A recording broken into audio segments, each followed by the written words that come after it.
Yo, am I on? Testing, testing. I gotta test see if I'm on real quick.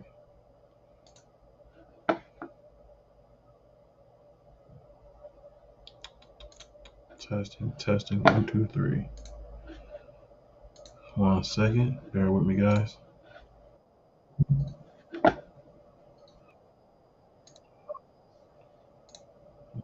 Yes.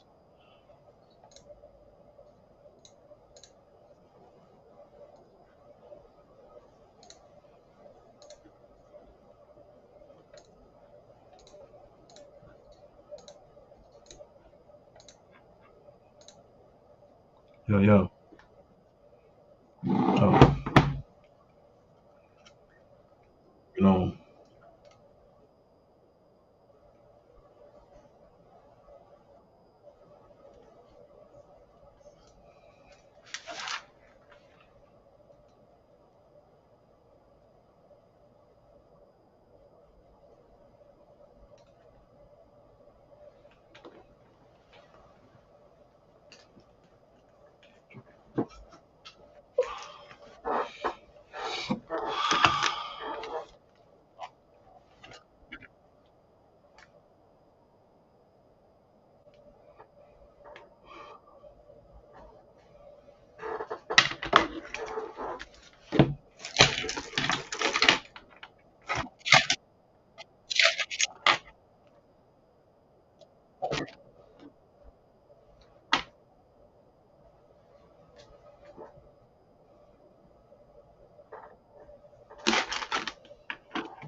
Shit, dead to the motherfucker.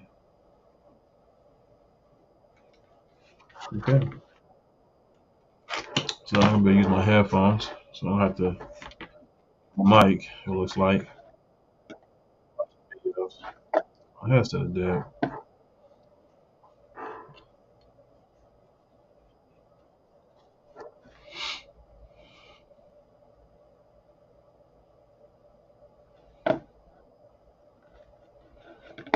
Bear with me, guys. I'm gonna put the sound on.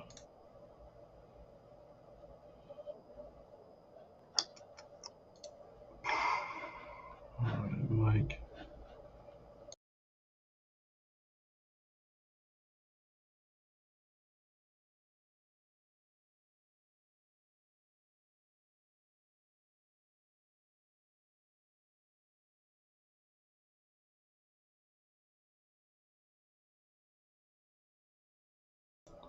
Test, test.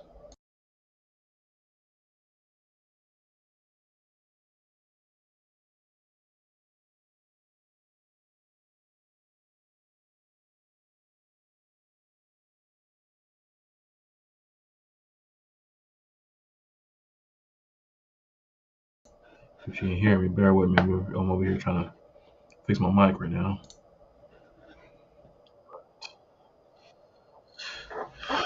Let's see here. Oh, snap, crackle, pop, peasy. Oh, snap. Okay.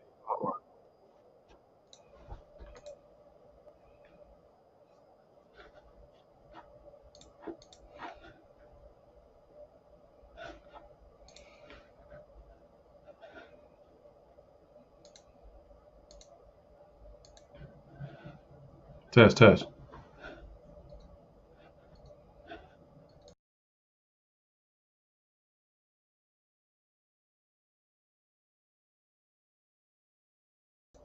All right, seems like we on.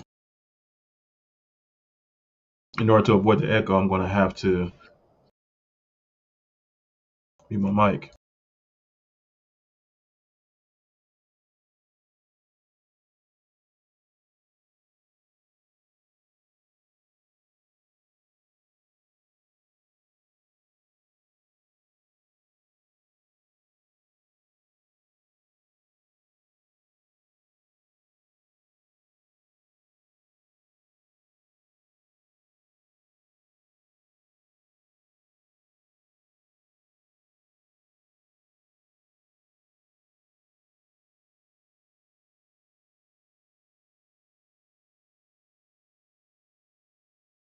Bear with me here. I'm still trying to work out the kinks here.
All right. I'm gonna go ahead and get this show going. If it works out, it works out. If it don't, yep, we'll start over again tomorrow. That's all I can do. But yeah. Now you can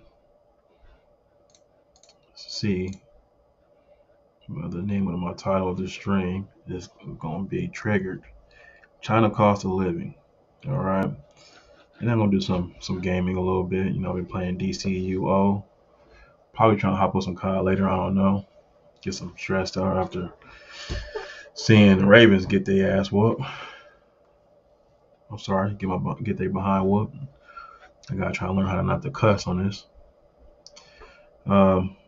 But yeah, so I was watching the Angry Man podcast, and man, he was going off on his show. Man, he was pretty much talking about how um, how TikTok made a lot of people when they got banned. It made a lot of people go to this other application that's very similar to TikTok called Red Note.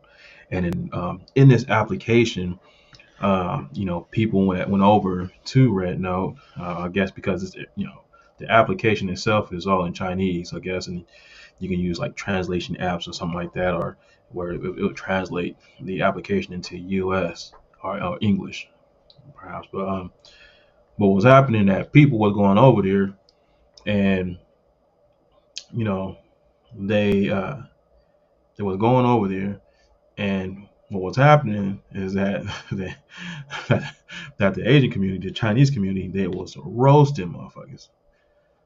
They was roasting people. They was basically clowning them on, clowning them about our economy, and and how we overpay on a lot of our stuff. And then what happened is that a lot of people kind of woke up to the reality of these high cost of living that we have in the U.S., which doesn't make any sense. Where people overseas is living a very decent lifestyle with a quarter of a fraction of the cost that we have to pay here for that same lifestyle. I'm just saying, I seen it myself, and actually I want to pull up the video because it was, man, it caught my attention. So let's go ahead and I'm going to see if I can pull it up real quick. Stand by. I'm on YouTube right now. Got some ratchet stuff on. Go ahead and pull it up. All the ratchetry. What the heck is this? Hang on a second. Let me see this real quick. And a man goes work. So you're telling me that a woman has to go work like a man every day, and a man goes work and he's tired when he gets home. A woman's not tired. She has to clean, cook, do the dishes, do the laundry. Are you kidding me? Why don't you want to do that? What are you talking about? Why don't I want to? You know how That fucking means- tiring that is? Have you done that? First of Have you all, done I that? do it every day. first of all, do not choose a woman who don't want to be a woman. Right. So you don't want to be a woman. No, you don't want to be a woman. Yelling doesn't mean you're winning an argument. It's a sign of low intelligence. You can lower your voice and speak to me. I'm sitting right here. I can hear you. And you're yelling. All this, I cook and I clean and yeah, that's part of your function. But when your tire is flat, my function is to make sure you have a new tire. But when that's your what car I'm need an saying. oil change, it's my job to make sure these people ain't ripping you off. We have different duties and functions and responsibilities. And if you don't love your duty, your function, your responsibility, you're not fit to be a white, period. So you're telling. You ain't lying. That's real shit right there. I want to get into this so bad, but I'm low-key ain't trying to touch it. You know what I mean? I really ain't. Because this hit so close to home. Real talk. But I'm not going to do that. So we're going to go ahead and want to stay on the topic. May get on that one a little bit later. But for now, let me see here. Going to look up real quick. Give me a second. All right.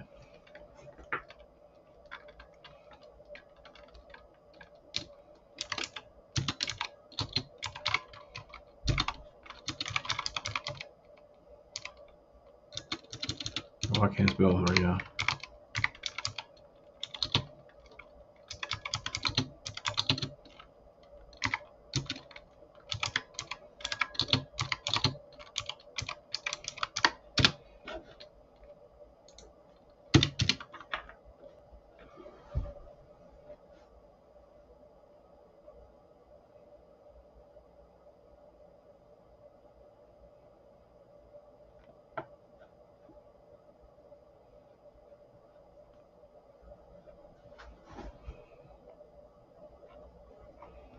All right, something's not right. Now I can't find a lot of those videos. Is that something?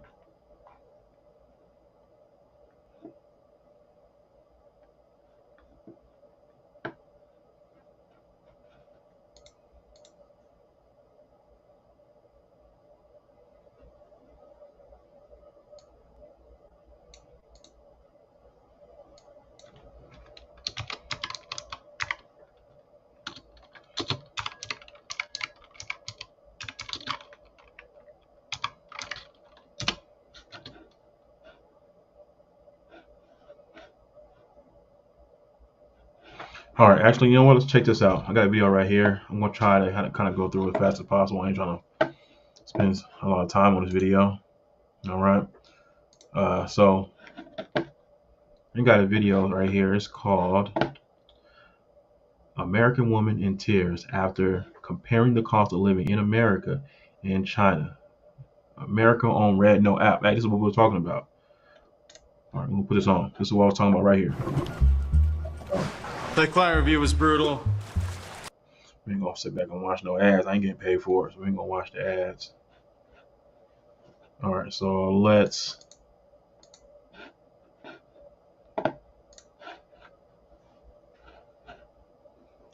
go. Groceries. What do you mean in other countries everyone can own homes because they're not paying $2,000 a month in rent or that their mortgages aren't like their entire paycheck? What do you mean that people in China work one job and they don't even work 40 hours and they can easily afford their life? And then I'm over here working 60 hours a week, just me as a single parent. Convert it into US dollars. That's $1.16. $1.16.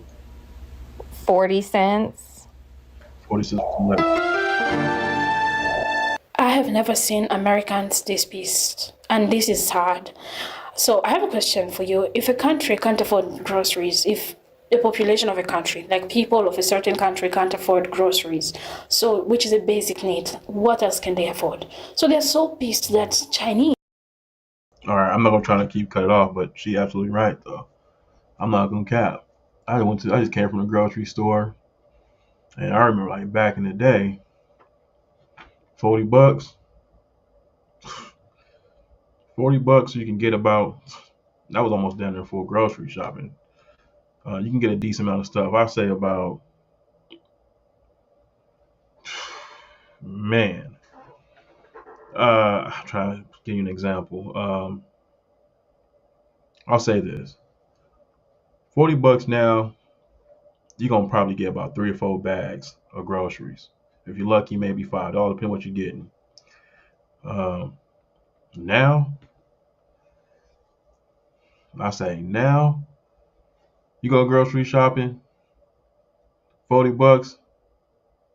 No, I say actually, $40 now, you're gonna get about 3 or 4 bags of groceries. If you 3 or 4 bags, lucky you probably get five, depending what you get.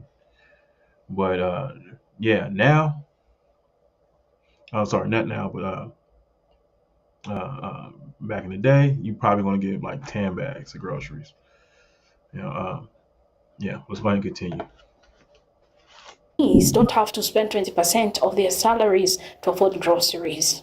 And they have to work 2 jobs and they're draining themselves, working 40 hours. You want them to explain a lot of things that I don't want to go into right now because this video has a lot to uncover. So, Dreadnought and all the ban of TikTok that is going around, it is an eye-opening to so many Americans. So right now, Americans are now able to see the world through other people's lens and not just the Americans' lens. We are here to uncover. And this whole situation with Red Note app and Americans being TikTok refugees to a Chinese app, Cha Huan Chu, I don't know if I know how to pronounce that app correctly. Excuse me if I'm wrong. So I am coming to realize that not only Americans that were living an illusion of life in America, even Chinese were thinking that Americans had the life they claimed to have. So even then, they thought things were better in America than they are in their country. So they always say that the grass is not always green on the other side. Let's find out what is going on here. This is Comfort for Life, and I bring to you compilation of TikTok videos for educational purposes. If you're new here, consider subscribing to the channel. And to my returning viewers, I love and appreciate you. Let's dive into this. My top 3 moments that made me go, holy crap, we are victims in America. Number 1, I saw somebody chopping up vegetables and I was like, Let me say this: never see yourself as a victim. Never see yourself as a victim. If you don't hold yourself accountable, you will fall for anything. So never see yourself as a victim. wow, I can't believe he's chopping them so big. Like, if he's trying to feed school kids, it's a good quantity, but like, these are really big chunks. I was like, what the heck was he doing? It was for the pigs. He was chopping up beets and carrots and pumpkin and cabbage for the pigs. And I thought that was school cafeteria food, because that's how bad American lunch food is. Having a conversation with someone in China.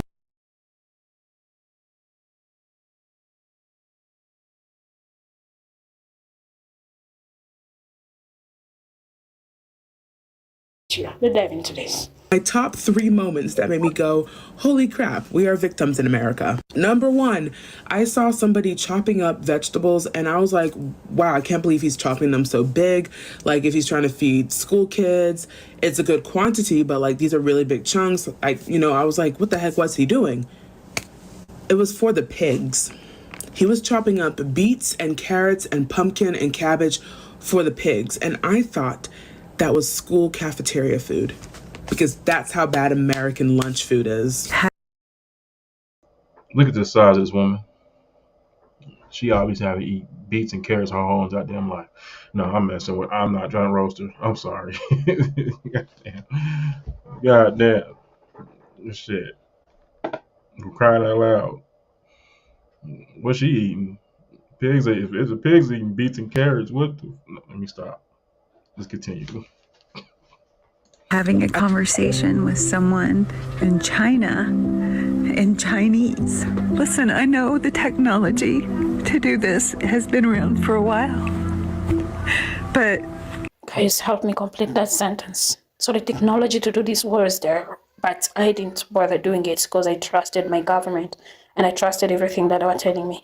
So there are also Chinese who are also shocked. They're asking questions on Dreadnought. So this connection and this bond that Americans and Chinese are building, it's kind of, yeah, it's a discovery for both of them. So listen up to the few things that Chinese also had to ask Americans concerning things that happened in their countries. My first American friend told me she probably has to stop going to school because she has to pay lots of bills and the tuition fee is very expensive. We talked a lot, and I feel she's nice, she's lovely, she's smart, she's educated. I just don't understand. How can U.S. government waste such talented human resources like her? They're actually killing the hopes from young people of this nation. I'm very angry. Why those capitalists push American students so badly? We need to keep people survived first.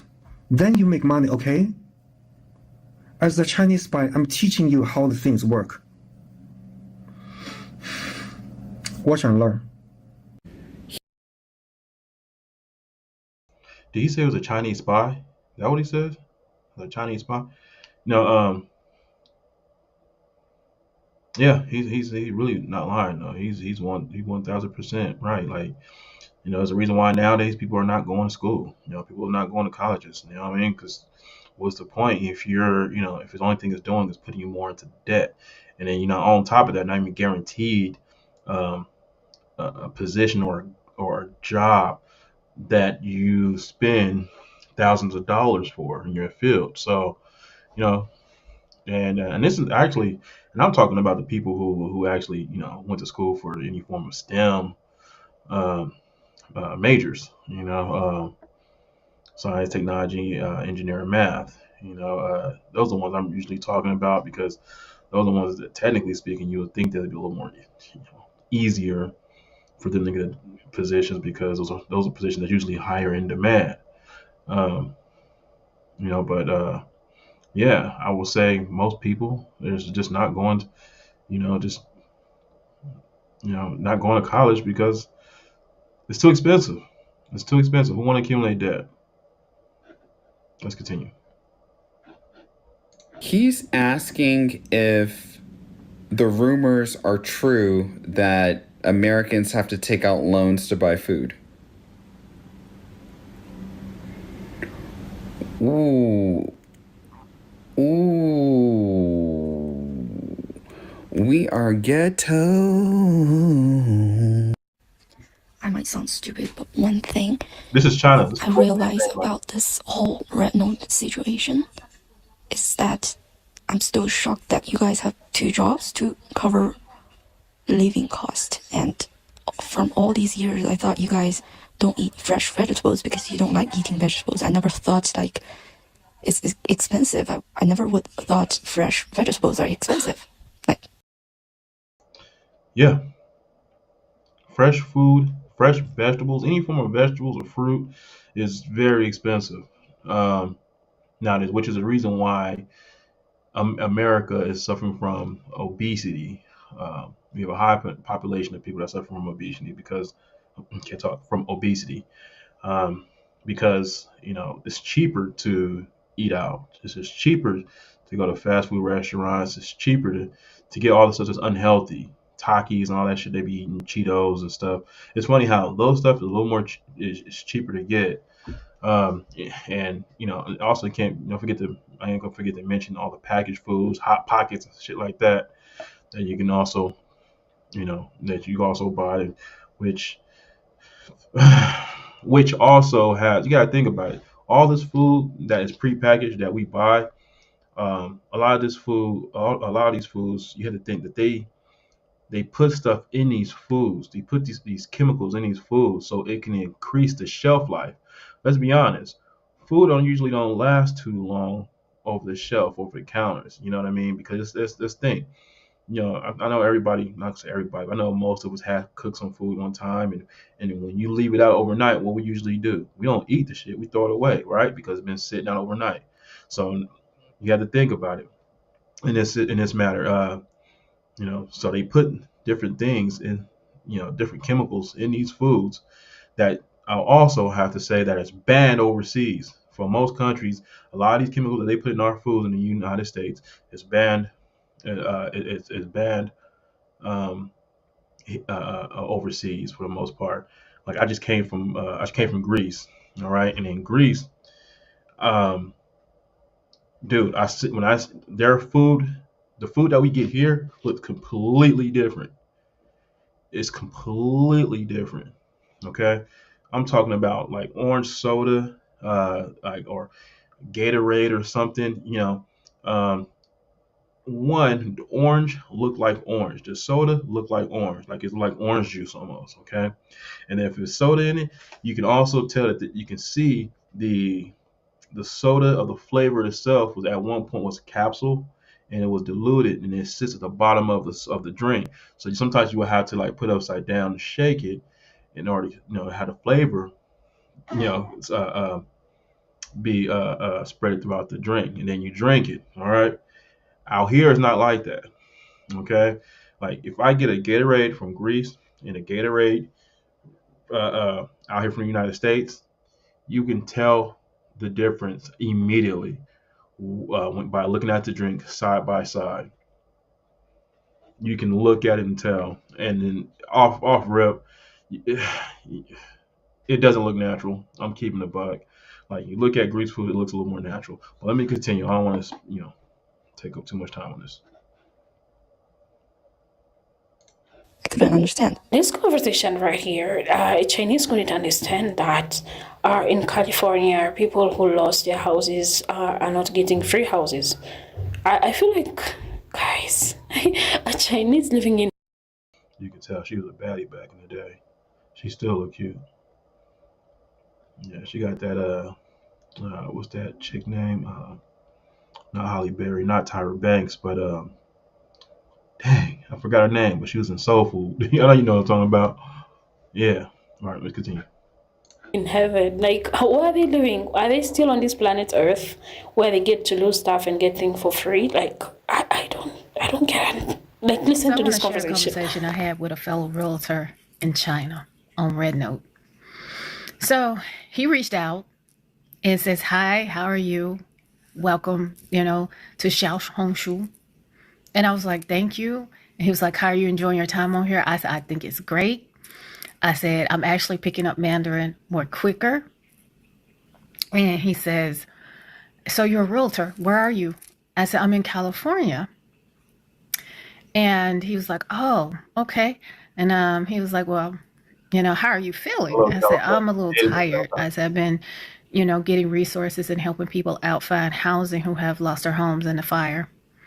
And he was like, "Oh, yeah, I heard about that. That is devastating." I said, "Yeah, it is." He says, "Well, why don't y'all just put them in another house at no cost?" Y'all, I had to take a pause on that. And I got a little emotional. And I told him, it's not that simple. I wish it was that simple. I said, but it's not that simple here in the United States. And he's like, "What do you mean?" I said, I know I gave him an example. I said, "I found a corporate apartment for $299 a day." He says, $300 a day. I said, "Yeah." He says, "Why are they charging?" I'm like, "Capitalism." And he was like, "That just doesn't make any sense. You all are in a disaster area." He says, "Where is everybody going to live? In tents?" I said, "Yeah, that's what's actually happening now." And I got a little bit more emotional. And I explained to him my story. I told him, I said, "Well, look, let me explain to you." I said, "I was homeless. I got sick and I lost my place. And I was in the shelter system for 1.5 years. And then I ended up getting an apartment that was owned by some lord. Wasn't taking care of it. And I said I had to evict myself because sewage backed up in the bathroom. I only had one bathroom. Wow. And they didn't want to fix it. They didn't want to fix anything." I said, "We're in 100-degree heat with no AC." He was like, "What?" I was like, "Yeah." Dude, I'm not for sure she mentioned when this happened, but you look at her, you would never think that that's what she was going through. You would think this girl got some chips stacked away, you know what I mean? Or she got a sugar daddy, a old cat, you know what I mean? That's helping her fix her bond, you know what I mean? But yeah, Didn't see that one coming. Let's find out what else we're talking about. It's just not like how you guys live over there in China, and I know not everybody is rich over there, but y'all live pretty well. They do. You know? And I said, just like y'all have a car that They do. However, their politics, I don't know who's more crooked, but I have to admit, I think government is just everybody's government. Our government is greedier than a motherfucker. It's greedy, okay? Chinese government, they're greedy too, just in a different way. That's all that is. Um, you know, the thing is with China, if we really go deep into it, the reason why everything costs cheap out there is because it's kind of going that saying that you hear that a lot of Americans are afraid of what's going to that we're going to head towards is that you know you will own nothing and you will like it type that kind of lifestyle, that type of living situation. And China is pretty much like that. It's a communist is a communist government. Out there they don't own anything. All right. Uh, shoot. On top of that, they own you. China not only they don't. So the Chinese people don't own nothing, and on top of that, the government owns the people. However, though, I don't know. It's you kind of think about it. Um, if you really think about it, America is owned by the American government. So it's somewhat no different. It's almost as if that we're uh, living in a illusion of freedom, But uh, yeah, let's go ahead and continue. I don't want to get too far off topic on this one, but yeah. they banned from the United States, it only cost $9,000, fully loaded. It's it's not. No, it's not intermediate. I think it's a compact car, Back up a little but a bit. little bigger than well. Fix anything. I say 100-degree heat with no air system for 1.5 years, and then I ended up getting an apartment that was owned by a slumlord, wasn't taking care of it, and I had to evict myself because sewage backed up in the bathroom. I only had one bathroom, and they didn't want to fix it. They didn't want to fix anything. I said 100-degree heat with no AC. He was like, "What?" I was like, "Yeah." I said, "It's not like how you guys live over there in China, and I know not everybody is rich over there, but y'all live pretty well." And I said, just like y'all have a car that they banned from the United States, it only cost $9,000, fully loaded. It's it's not. No, it's not intermediate. I think it's a compact car, but a little bigger than a compact car. I say it's about the size of a Prius, fully loaded. All kinds of technology in it. $9,000. But the United States banned China's automobiles because the technology is so good. We are so far behind. And what was going to happen too, as well, is that it's not only because it's funny how people get triggered when they talk about Donald Trump and how he mentioned tariffs. And what's happening is that they already they're already banning their products from coming to the United States anyway, for the most part. Okay, so as of right now, it's like they're trying to get a lot of those businesses here in the United States. I think it's unfortunate that I think hopefully this is what Donald Trump plan is. I don't know. Most of us don't know.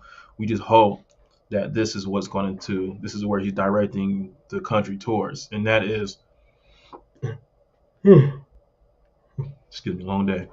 Um, we just hope that those tariffs is going to force a lot of those foreign companies to start bringing manufacturers here to the United States.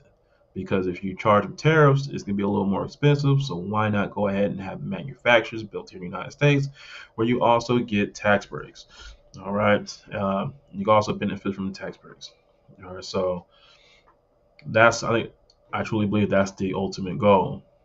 Okay, don't quote me. I do not know. I'm not really into politics like that. I just pay attention to certain things that occurs online. Um, but even still, even if that happens, those $9,000 cars that you're talking about, they still gonna go up in price here in the United States. China in tech is ridiculous. But they want to, do H-1B visas, but only for certain people. And, the thing is, the fact that we're now getting to know the truth, and they're learning the truth too, is, I think it's amazing. They should know the stories. They should know everybody's stories, because everybody's story is different. But the fact that he thought it was just that simple to get somebody into another place for free, which there's people who have put people in hotels for free. But it's not that block is not going to last forever.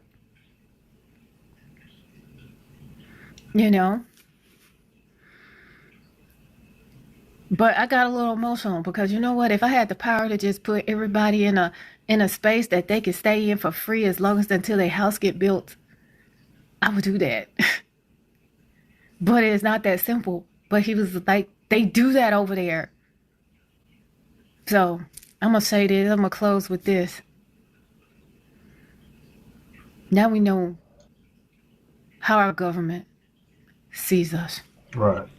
She was a value. In response to this woman crying on the internet over the cost of living in the US and the fact that they can't afford groceries, Black Americans gave their perspective on this, and they said that they have been speaking about this all this while, but white Americans never cared. They gave it a deaf ear because they weren't affected. But they were the ones who are working 2 to 3 jobs to afford groceries. But now that the situation is affecting white Americans, they start talking about it and they're acting as if they never knew that that was the situation. But Black Americans confirmed that they have been calling it out. But they also brought in new things that I would want you to take a listen to this. Doesn't understand why, as Americans, we have to work so hard just to have so little. She doesn't understand why we're spending 20% of our income on groceries. And she goes on to list a lot of problems, and she's like, it didn't need to be this hard? What do you mean we didn't have to do it like this? And I started to empathize with her, but then in the back of my mind, I thought, girl, this isn't new. Why is this new to you? And then I realized for quite some time, a lot of white people in this country, the issues that Black people had, they thought they were just Black people issues. When Black people were spending 20% of their income on groceries, white people thought, oh, that's a Black people problem. When Black people had to work 2 jobs to make ends meet, white people thought, that's unfortunate. And now that the Black people's problems have reached white people have hot tears, and they don't understand how it came to be this way. Now, this is one of the reasons why it's important in any country or any place to listen to those who are marginalized. Those people are kind of like a canary in the coal mine, letting you know, hey, we got some issues. You can't see it, and maybe it's invisible to you, but they are on the way. Let's be honest. Yo, that's a big motherfucker. Yo,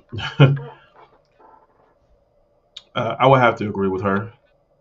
I had to agree with her. Usually, what happens, you can see it now, but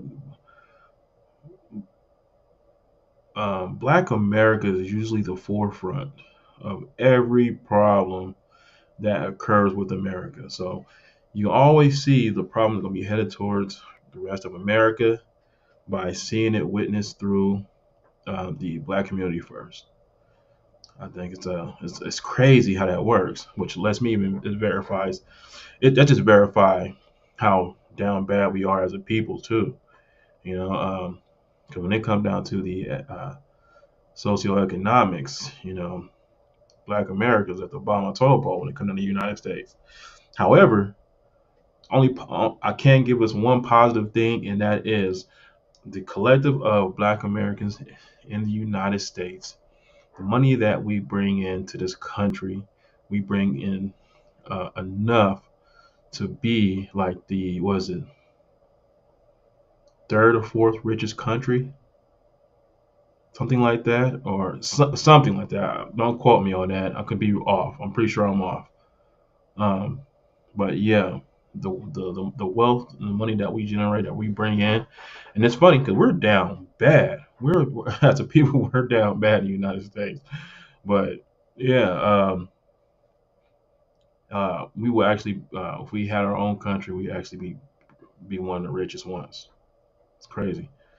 Um, but let's continue. Sally, the reason why we have to spend as much money as we do is for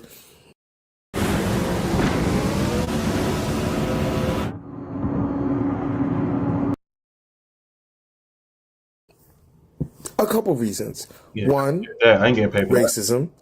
Two, corporate greed. And three, a lot of YT individuals never see the plot of the movie.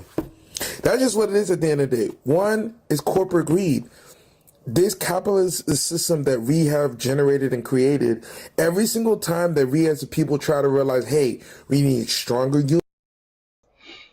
It's hard to take in or to hear somebody talk about corporate greed and I see how fat this person is. I'm sorry. I'm sorry. I know his weight may have to do anything about that boy, but look at you. Yeah, you would know a lot about being greedy.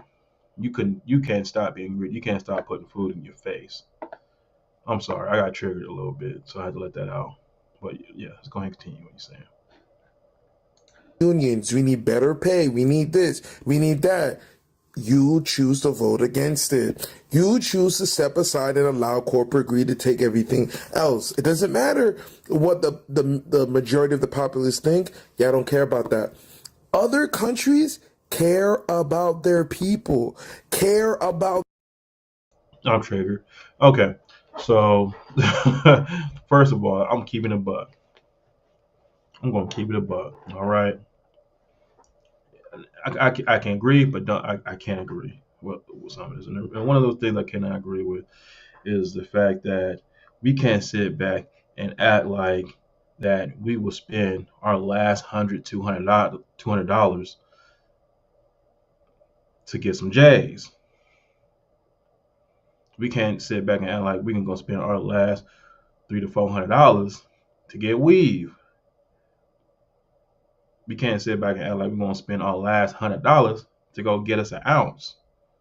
Come on, I'm keeping 1,000. Okay, now I know that's not all black people, of course, obviously. I don't even want to generalize, say the majority of black people are like that because I know it's not true.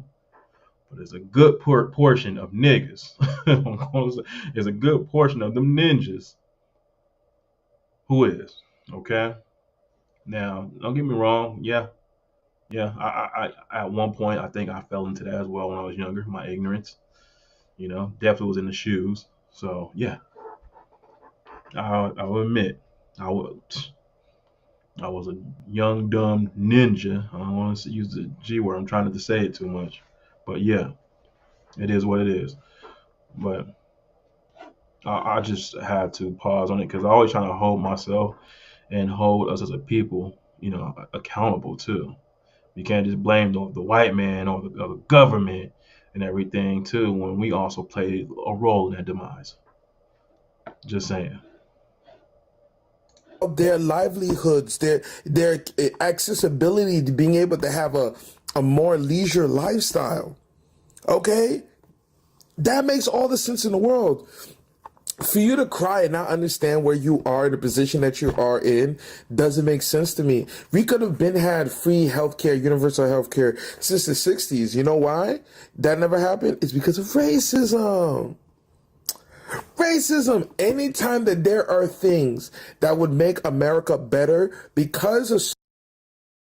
What the hell you just say? So we don't have universal health care because of racism? All right. I'm triggered. I'm triggered. Because y'all was yapping y'all I'm pretty sure he's a Kamala Harris voter. All right. Keeping the buck. Because you the same motherfuckers that was yapping your trap about Obama, the Obamacare, and what that did for black people. Now all of a sudden, there's no universal health care. You kidding me? Are you kidding me? Like, out of anything too, don't get me wrong, because the fact that when Obamacare came in, it was hard for me to get health care through my jobs. A lot of these jobs at the time when Obama was in, shoot, even when Biden was in as well, it increases the cost of health care, and so you had no choice but to get it through the government, through the healthcare.gov website. And then hopefully you'd be lucky enough to get a discount on healthcare. That's all it was. The healthcare.gov wasn't necessarily getting free medical insurance if you're lucky. Don't get me wrong. You can go ahead and get you some free medical insurance, but for the most part, it helps you get discounts. That's what the healthcare.gov website was pretty much doing for people. All right, and these are the people that you voted in. Not racism, my friend. Certain group does not want black people or people of color to take advantage or use those same things, they rather say no and dig a ditch even further to impoverish their future generations than to instead just do the right thing in the first place. That's just what it is at the end of the day. So there's no reason to crying, boo-hoo, and all this other stuff. Y'all could have easily prevented this. You chose not to. So congratulations. You play dumb games, you win dumb prizes. Now you have to figure out, how can I pay rent? How can I pay a car note, insurance, and everything else as it consistently keeps going up by 10 to 15%? Because remember this, the average for a one bedroom now is $2,000. That's the average now, depending on where you live. Buying a home, dream. Like, share, comment. All the white. He's zesty as hell. Yeah, I said what I said. All that.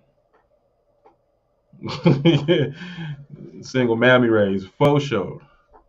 For sure, boy. Don't get me wrong. I'm come from a home of a single mom, a single mother. I think I have my uncle around me though. Real talk. But yeah.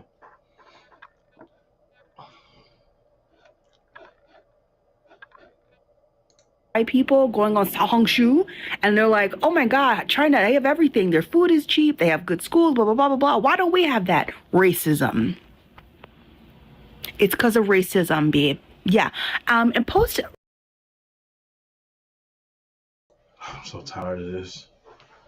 We down bad as a people, dude. I was as a people, we're down. We're down bad as a people. Let me go back.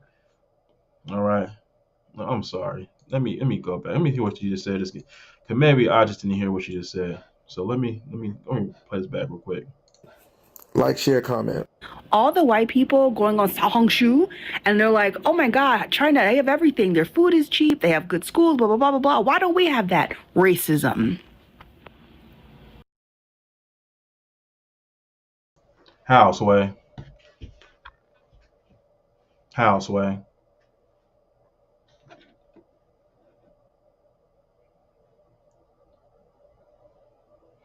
What do their government and affordability, their cost of living, what they have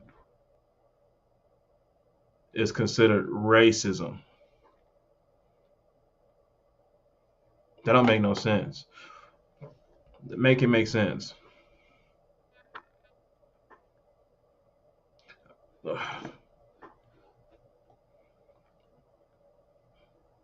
If I seen a place that is if I seen a place where the cost of living was cheaper, I'm gonna take my black ass over there, which I'm gonna do actually. I'm gonna go ahead and take a trip to China. Bro. Think I'm playing? Look at that. Mine's right here. I got stamps. I can wanna open it up, but let me see. I don't got it all stamped, but I got some stamps in here. I don't want to really show it because I don't want to expose myself or anything like that to anything. But yeah, I'm gonna go ahead out to China. I want to witness. I want to see what they're talking about when it comes to the cost of living. I wouldn't mind being out there for a good month or two just to witness it. But I'm not gonna sit back and say it's racism. See, that's the thing too.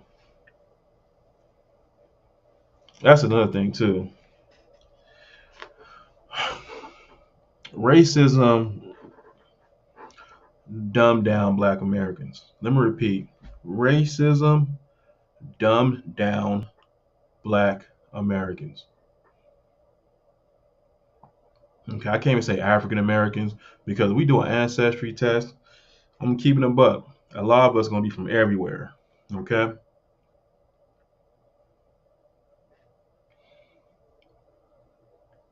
I can tell she's all just by those nose piercings. That's a wow. I don't know what the hell that is, but yeah, we can't just sit back and just keep blaming everything on racism. We gotta take some accountability for ourselves as well. We gotta make some moves, make shit happen instead of the same people. It's funny how the same people that you claim to be racist, the white man and everything that you put all your problems on. It's funny how those same people that you rely on for help, you rely on for a bailout. Come on, son, make it make sense. Like real talk, make it make sense. Let me continue. It's because of racism, babe. Yeah. And post Reconstruction era South, after those traitors lost the Civil War, the South was devastated. This is just an example. The South was devastated, like in every way you could think of. The Northern troops had burned their farmland. They had blown up railroad tracks so you couldn't transport anything. They liberated all the enslaved people. They had burned their houses to the ground, okay? The South was it was so bad. Northern newspapers were sending down photographers to take photos, to take like, photographs, and they were going back up north, and the editors and photographers were selling little books to other Northerners, like poverty corn.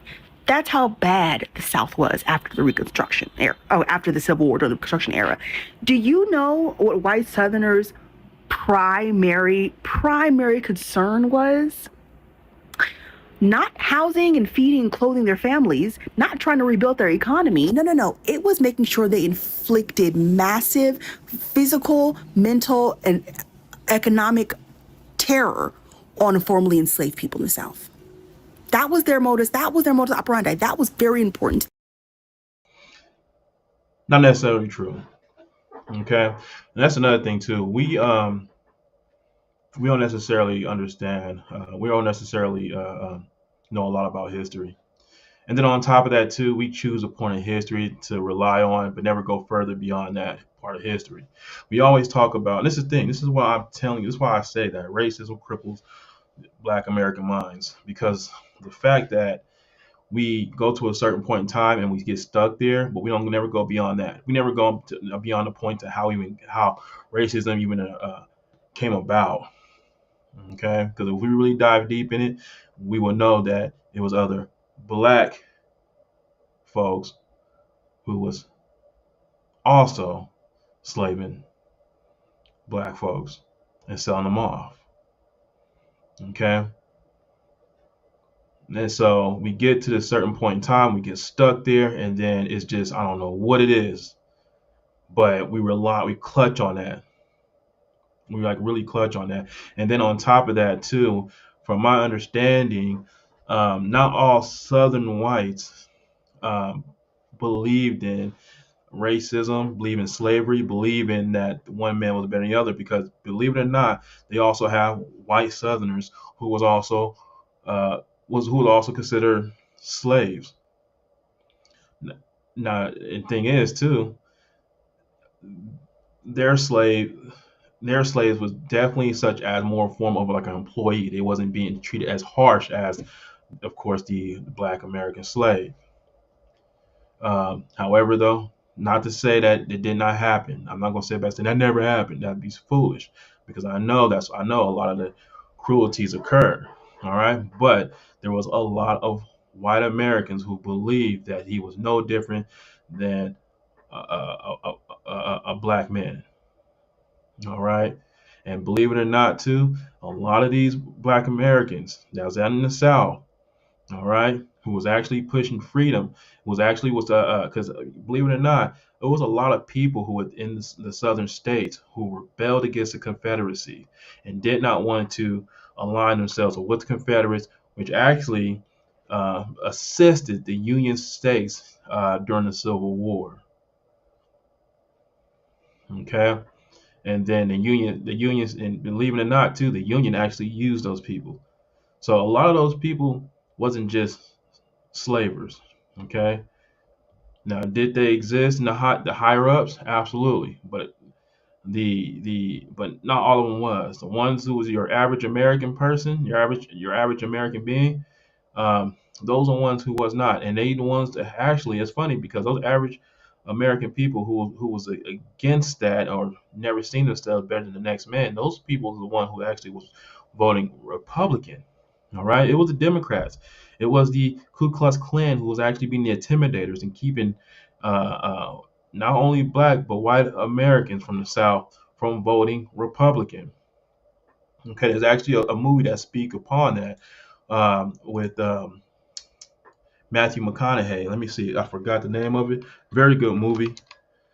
Um, hang on a second.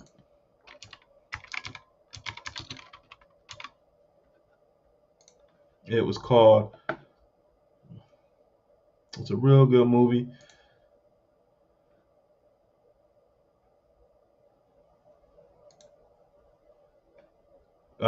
Free States of Jones. Okay, Free States of Jones. A real good movie that touch on the Confederacy during the Civil War, uh, and those who was actually that was fighting against was actually fighting against Confederates. And they have that's right. They have Mahershala. I can't pronounce the name. Mahershala, something like that. Ali. I know you guys know what he's talking about. Who I'm talking about. He's the one that's supposed to be playing Blade or something, the new Blade. But him and Matthew McConaughey, check it out. That's called Free States of Jones. All right. Let me continue. More important than rebuilding their economy was harassing Black people. And that's just an example of the centuries white people have spent cutting off their own toes just so we don't have anything. But the gag is, now you don't have anything either. We don't have anything, but neither do you. And that's why we don't have nice things. Thank you for coming to my. We don't have nice things because we don't have nice things. Okay. I'm not gonna say, you can't just blame it on the white people. But we are going to blame those who are on the higher up when it comes down to government, and I'm going to say this too. Some of those people that's higher up in the government, they are our own people. Okay. Some of those people that's in higher up don't give two. They don't give. They don't give a damn what we go through. They really don't. Okay. They about their money. They about their bread. They don't give a damn what we go through. Okay. For the most part, for the most part, every time I seen, this is from what I'm witnessing. Every time I witness a man. I don't know how we even came to this topic because I was actually meant to go more in the cost of living in America. I got trying to find another video, but I didn't realize it's going to turn me down this side of the rabbit hole. But yeah, but every time I seen a black man do something for his people, that same person, I see their own people turning against them. Martin Luther King, Malcolm X, Nipsey Hussle. Okay, because we can't sit back. Yeah, we can sit back and say it was a white man who assassinated Martin Luther King, but we cannot just sit back and not realize the fact that who he was surrounded by. who he was surrounded by that led him to that place where for him to get shot at. Okay, let's go for Malcolm X as well. Just saying, if Nipsey Hussle, bruh, I'm sorry, but I saw that video of Nipsey, and it disappointed me that when he got shot, everybody that considered to be his boys dodged. Got the hell out of Dodge. Did not attack the dude, did not stop him, didn't even take a bullet for that man. And this man is the one he got shot in his own property. He got shot in his own shopping center. He put on brothers that couldn't get jobs, that couldn't get jobs anywhere else because they due to their criminal history. But yeah, when it came down to it, when it came down to him, when it came down to him, when it came down to blood being shed, they made sure it wasn't theirs. They made sure. They real talk. I'm gonna keep it a buck. If he was, I know. Shout out to his brother. I forgot his name, but his brother. I know his brother's holding it down out there for him. At the same time, dude, I just imagine how further he would have went if he was still alive, because he was a very intelligent dude. But let me go ahead and continue. My TED Talk. Check this out. I'm going to show you how I afforded this car. Hold up, wait a minute. I ain't gonna sit back and watch this because I don't get paid for this. If I got paid for this, whole different story. But I don't get paid for this. So stand by, guys. I'm gonna go ahead and fast forward this. I'm gonna skip this. All right, and we're back.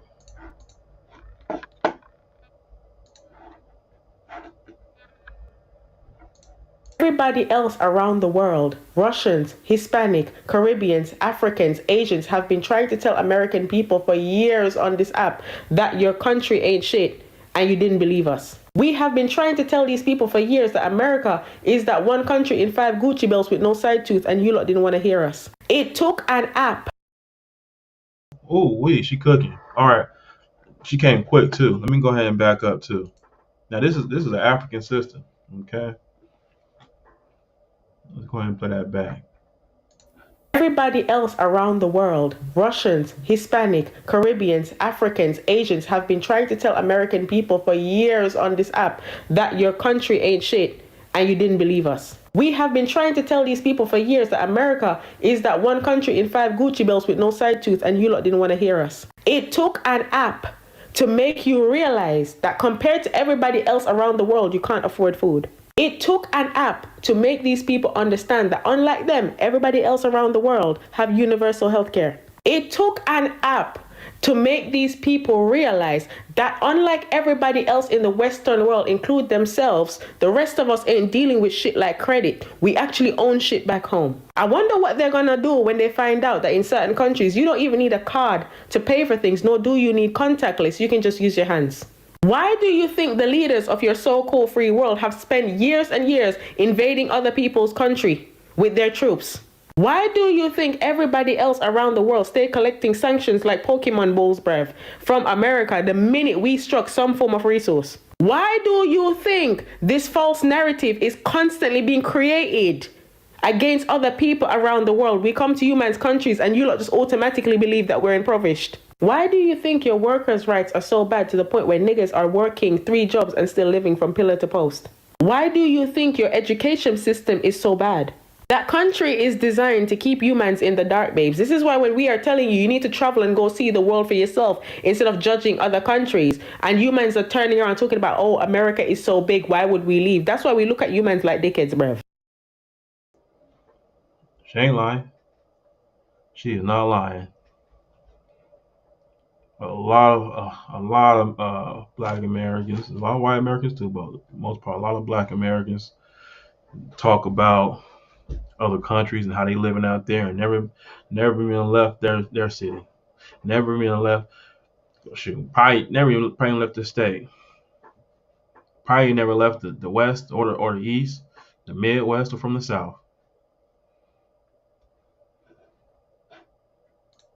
But it's not all lost, Because the same world leaders who were trying to lie to you turn around and fuck themselves so hard trying to ban that app, they pushed humans in the light of truth, bruv. So now all you niggas need to do, if you really want to know more about what's really going on in the world outside of the bullshit that they're telling you, if you are privileged enough and you have a passport or you have a visa that allows you to travel, fuck that job and go and see the world.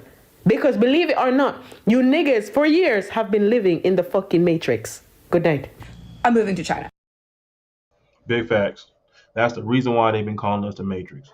Big facts. Everybody all over the world, everybody overseas. That's the reason. Thailand. Watch your boy Zoom to Thailand, Richie Mack. Richie Mack, he also touched on this a lot as well. And they call us the Matrix. We're delusional. Let me hear what this lady had to say. Fuck New York City. I am moving to China tomorrow. So I go ahead and create my red note, right?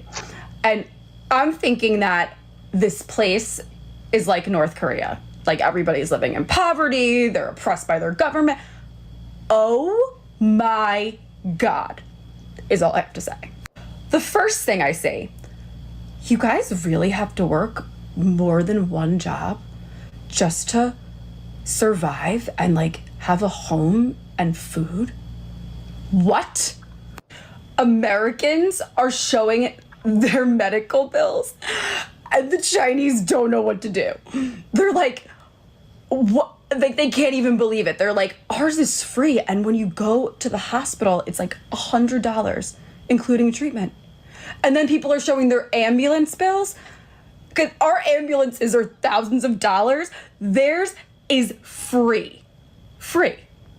And don't even get me started on the grocery hauls.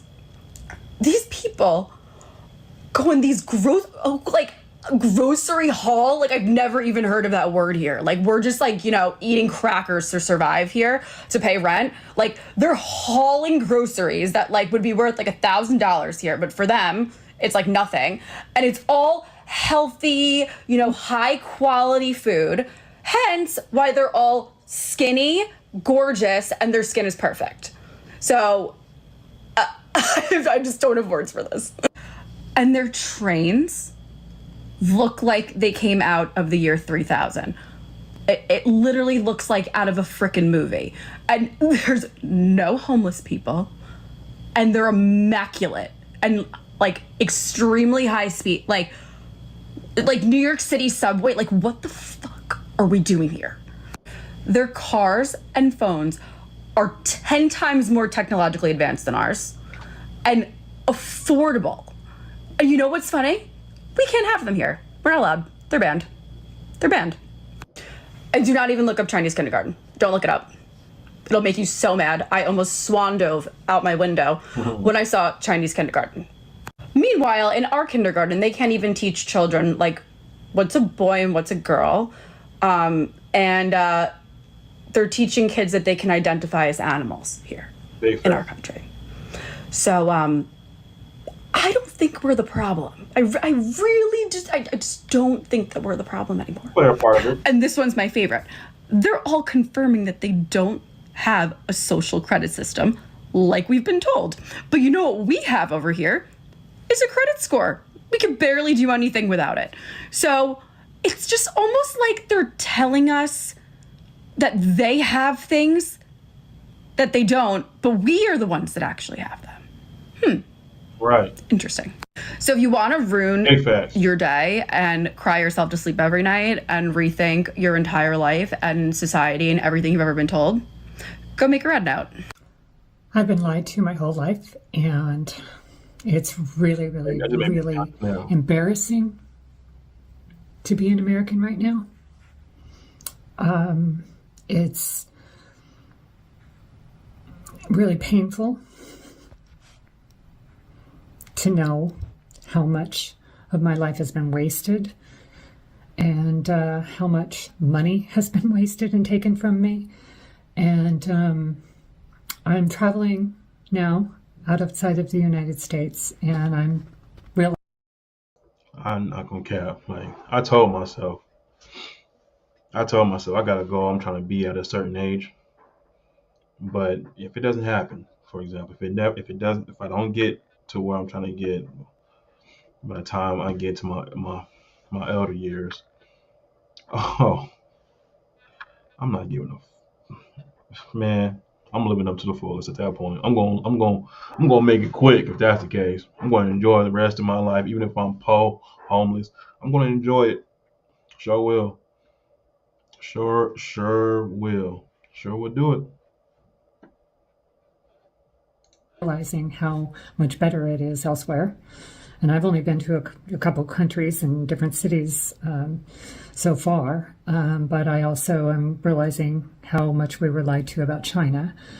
And I know that we've been told they're our enemy, and and yet we have so many products from them in our homes in America. That part. They stay telling us that they're the enemy.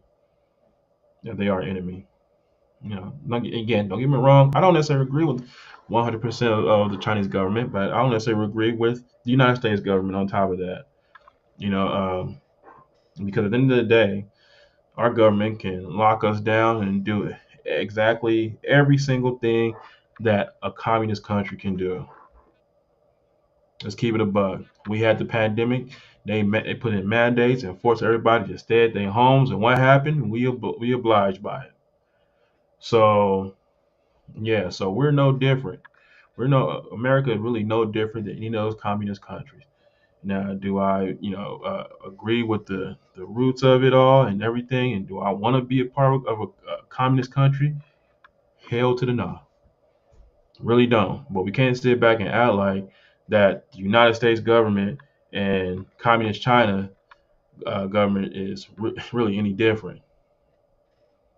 We can't sit back. But however, though, they're doing something. They're doing something a little bit better than what we're doing, because they're extracting a lot of resources from us while they sitting back over in China in a condo spending $400 a month for. Get going. But it's people around the world can afford to live and enjoy their lives in a lot of countries. And in America, we can't. That's why I left. I couldn't afford to live there and not work 7 days a week. And I have been out of the country since September, and I am living comfortably. And I'm not running out of money unless the government decides to take some money from me. Right, that part. I'm okay. But I'm embarrassed. I'm really shattered and really disappointed. And people ask me where I'm from, and so far I've told people where I'm from, but I always cringe inside, and I'm like, I don't want them to know this. And most people know I'm American anyway, just looking at me. A lot of them say, oh, English? But I haven't said I'm from Canada just because it's hard for me to lie. But I always cringe, and I've met some people who said, oh, I want to go to America, and all I can think is, oh my God, don't. Just don't. And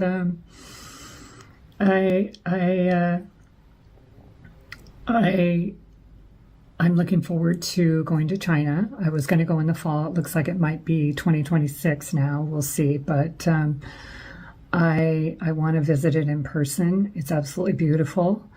I realize that one of the things that's really struck me is, we're waking up. We're waking up even more, and there is no going back from this. Now that so many people have discovered Red Note, and it's all over TikTok now, until they take that away from us, it's just really,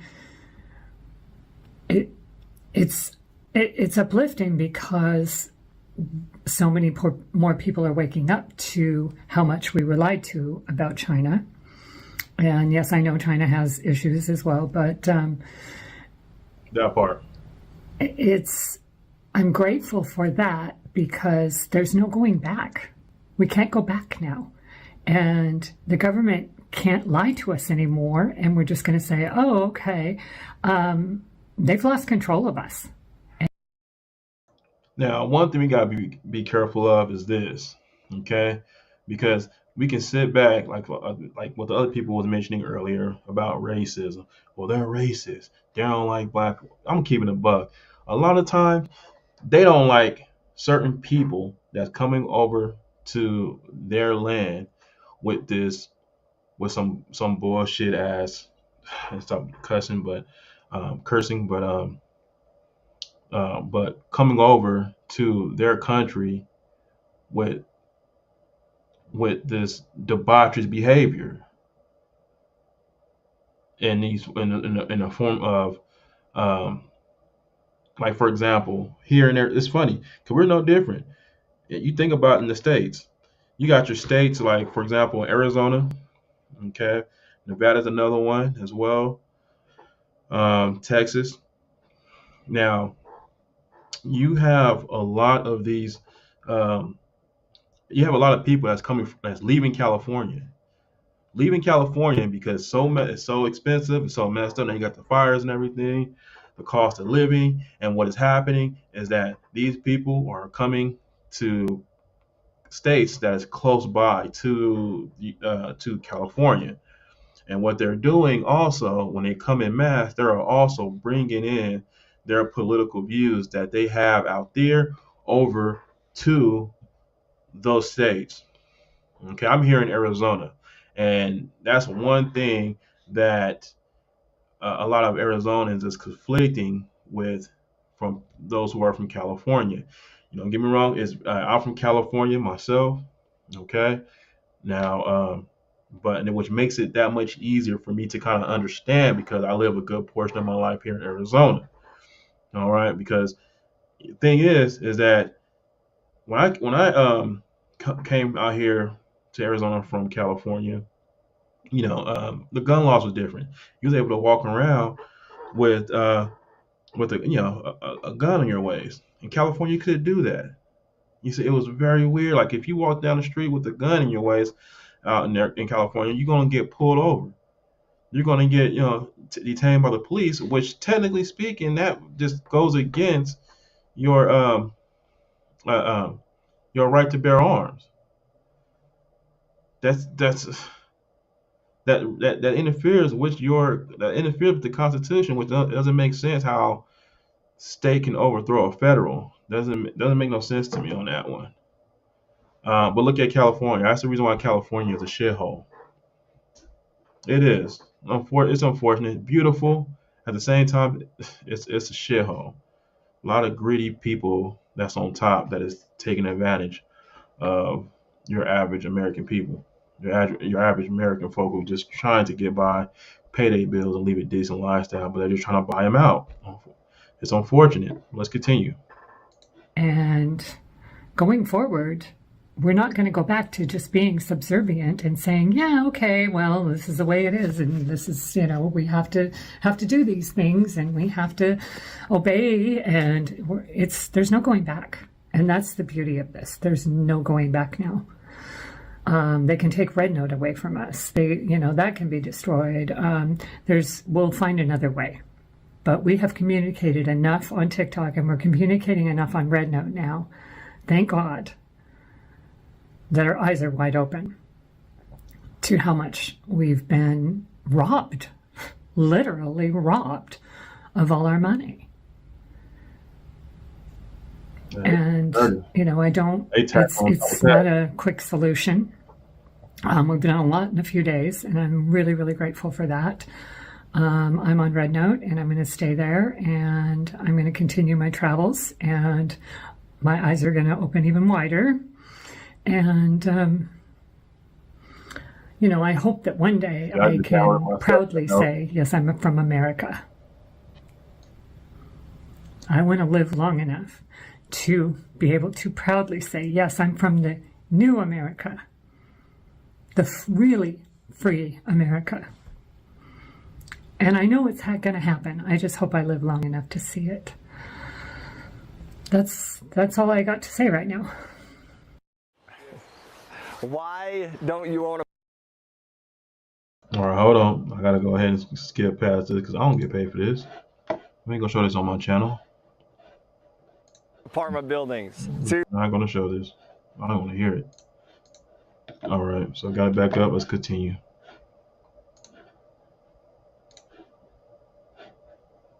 Hey, US government, you have some explaining to do. So I downloaded the little red book and I made a new bestie.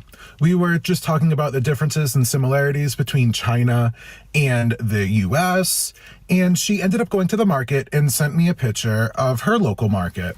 I picked what was familiar to me and what I knew, and that was corn on the cob. I seen that 1 kilogram, which I found out was 2.2 pounds, was 6.90 yen. So I went on Google because it's free, right? And I looked up to see what would that be in US dollars. 94 cents. 94 cents. Bruh. All right, let's see here. Let's see if you're gonna show the price of US corn. What would it be here in America, you might ask? When you do the math, $7.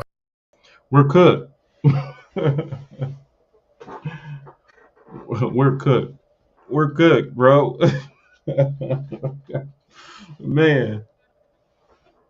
All right, 1 minute. So you're telling me they charging us $3 more? They charge us $3 more for corn, right? That's what it was. $3 more just for corn. All right, let me go back. What did you say again? Let's Cents. What would it be here? All right, so $6.90. $6.90 in Chinese yen. It is 94 cents. 94 cents. 94 cents. So they're charging us for the same kind of corn, same amount of corn, same weight. Look at that weight. Okay? In weight. They charge the same amount. They charge $3.04 more.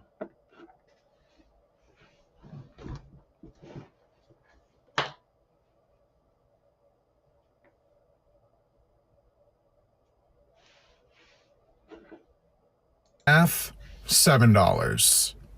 Is this what they don't want us to know? So I went to check out the grocery hauls in Xiaohongshu, and Hang on. When you do the math, America, you might ask, cents was 6.90 yen. So I went on Google because it's free, right? And I looked up to see what would that be in US dollars. 94 cents. 94 cents. What would it be here in America, you might ask? When you do the math, $7. Oh. Is this what they... Oh, I was off. $7. 98 cents. 94 cents. Bruh. That's even worse. Ah, damn, bro. Man, okay. All right, let's continue. That's depressing. They don't want us to know? So I went to check out the grocery hauls in Xiaohongshu, and I am gonna report my findings. Convert it into US dollars. That's $1.16, 40 cents, 78 cents, 41 cents, 80 cents, 90 cents, $1.35, 67 cents, and the total is The government has been lying to us about China for decades. Now that we've all gotten on Red Note and we can see the lifestyle that all of the Chinese people have, a lot of us Americans are... Hold on, what the hell she got on her face? We cook, boy, I swear, we're cooked. Don't get me wrong, I can't really talk too much smack. Of course, you see me. You look at me, you look at my face. Look, I got a piercing, you know what I mean? But what the hell's on her chin, though? What the hell is that? fucking pissed. The price of going out to eat, the price of groceries, public transportation. And the people on Red Note are so fucking flabbergasted that we have to work 2 jobs just to keep our roof over our head. US government, you fucked up big time, which is not a surprise because you do it constantly. Even if TikTok gets banned, I've seen enough. I have been woken up.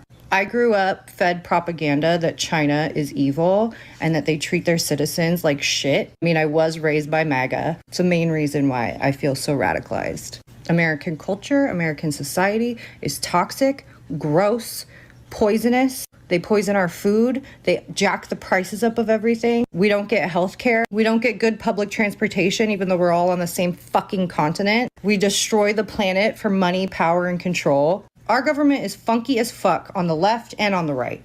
Don't get it twisted. This is a class war, and I will not be giving this fight up. We deserve sovereignty and real freedom. United States royally fucked up because I'm on Red Note. This probably could have been the worst outcome for the United States. They have been trying so hard to get us to hate China, right? And now we have an open window. He would call this a Millie Mouth Muskrat. When you say you look Millie in the face. Shout out to CGA. Yeah, he the one that actually inspired me to start streaming. Money mindset, baby. Let's go. Outcome for the United States. They have been trying so hard to get us to hate China, right? And now we have an open window to see how they live, okay? I just watched a video of a man who said that they don't pay property taxes after the mortgage is paid off. And so that's why there's not a lot of homeless people. I mean, I'm just doing other reasons too in China, is because once people pay off their homes, it's their home. They don't have to deal with the rising taxes, like property taxes. There's a bunch of people who live in my neighborhood, older people who had to leave, right? And I'm sure in other communities too, because the property taxes became too much and they couldn't pay those taxes off of no income or like Social Security, right? And so that people are now learning about these things, hearing about these things from people living in China. Yet we've been told that China is like the worst. This is like honestly probably one of the worst outcomes that could have came from this TikTok thing, at least for like to the American government, because now we know what to ask for. You know, we have a higher like bar to reach for. You know what I'm saying? We can ask for more from our politicians. We can ask for change in our laws. Anyways, very, very eye-opening. Yes, it did open our eyes in regards of the amount of what we should be spending when it comes down to certain things like the price of gas and food and stuff and services. However, we cook. They ain't gonna do nothing. That's a big old hope and dreams. Yeah, we cook. They ain't doing nothing for us. I have an advice for Americans. Like from all these things, I get the feeling that you are selling to us things that you don't use. Social media, Google, Meta, all these things came from you, and Google is free. Like, why is that you don't put upon yourself to just educate yourself for the rest of the world, on the rest of the world, so that you don't get to believe everything that you are told. You know, seeing a grown woman like. Yeah, yes, that's true. We tend to believe everything that they tell us. However, too, though, let's not play dumb. All right, because the fact that real talk, like a lot of governments are just as crooked. All right. Saying America made us believe, like how, like there's internet, we're educated. Like why is it hard to do research to know what is happening around the world? Yeah. So why?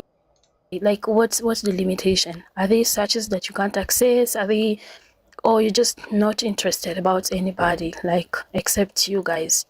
Yeah, like what's the problem? Like Americans, tell us, please. Cook. We're cooked. Us Americans are cooked. All right, let's take a look now. We got some more videos I want to pull up as well. Yeah, that necessarily. I want to find like the cost of living and stuff, and the shit that they showed, but they didn't show us anything here. But so I'm going to go ahead and see if we can pull some shorts. Hopefully, I'll find some shorts that dives a little bit deeper into it. I'll start with this one right on this one. Okay. Let's see here. In communist China, and many people from capitalism complains about their own housing tax. Yes, housing tax, property tax is really evil, I think. In communist China, And many people from capitalism complains about their own housing tax. Look at that. Yes, housing tax. It says right here, it shows Americans the cost of living. There are no annual property tax.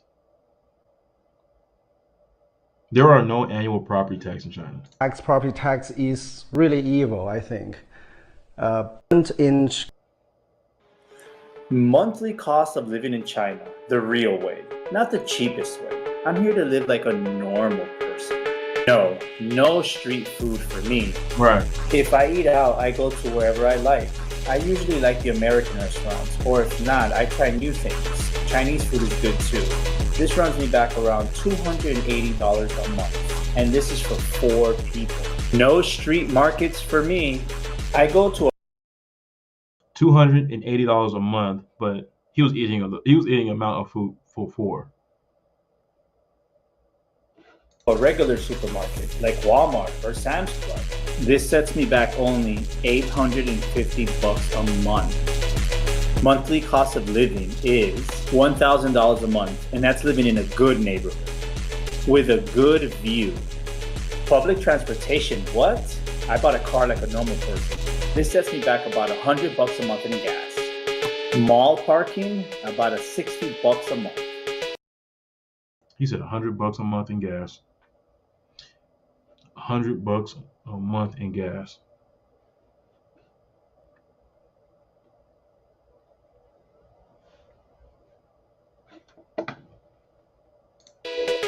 Grand total $2,290 a month. For 4 people.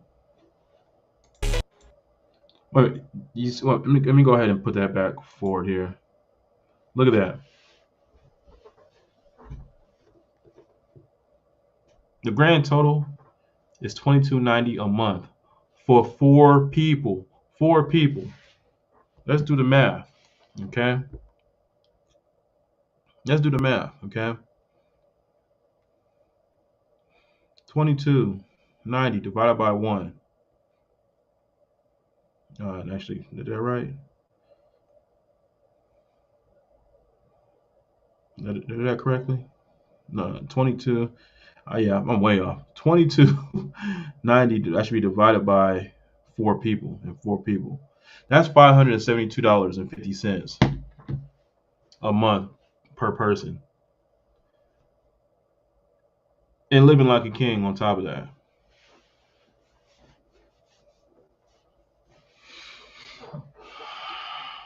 That is kind of depressing. I'm not gonna cap.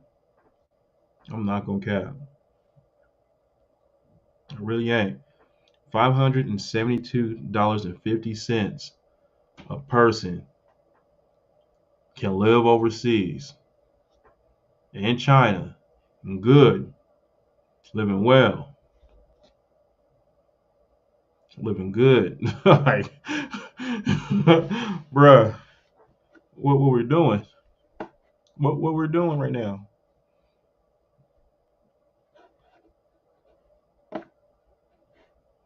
Like low key. I'm thinking to myself right now, low key. I can low key stack up for about what? I could stack up like 2-3 months. If I stack up, let's see. God, it's depressing. Hang on a second. Hold on. 1272. Let me see something real quick here. Let me go ahead. Because that's a Jesus Christ. Because that amount, it's funny because that amount that he's showing, I make about twice the amount per month. I make about twice amount per month. So that's 4 people. So if my math is correct, if I went overseas, that's I can live overseas for 8 months. For 8 months.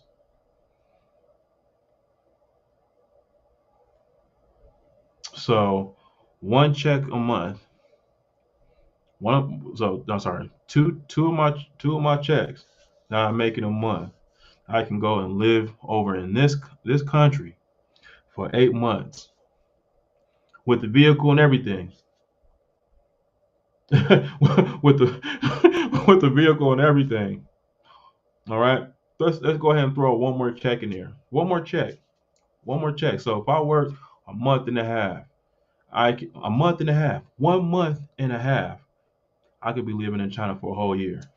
Dude, it got me thinking, bro. It got me thinking right now. No cap. It got me really thinking right now, son. Now I'm starting to feel like I'm hustling backwards.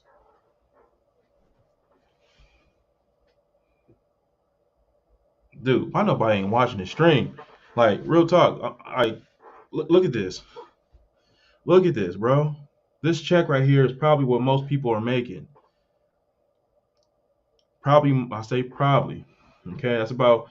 I say that yeah. This amount that you see right here, 22.90, is about the same amount that most people are making per check. I truly believe most people are making this per check, 22.90. Okay, now look, it says 22.90 a month for four people. For four people. Okay. Now, most of the time, there's a month in there. You're gonna get like about 3 checks. Okay. But look, that's four people. So if we do the math correctly, I just did the math just a moment ago, but we can be living out of the country with 1 check for 4 months, with 2 checks, 8 months, 3 checks, that's a whole year. And that's only about a month and a half. Only about a month and a half.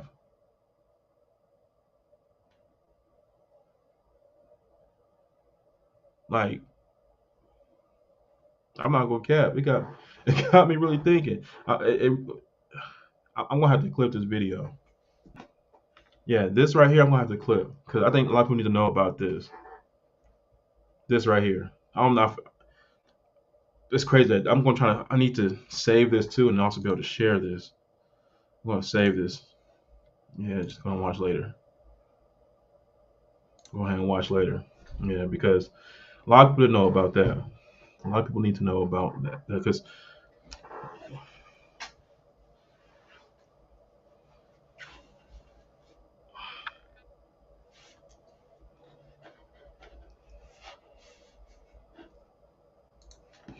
yo, that just I'm not gonna cap, man. Like I'm really feeling a certain way.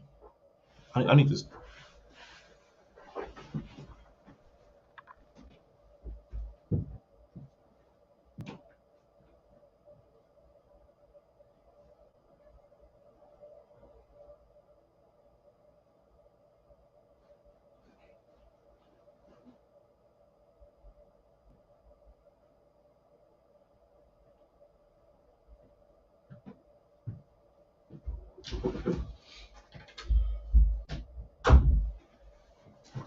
All right. You know what? Hang on, give me 1 second. I'll be right back.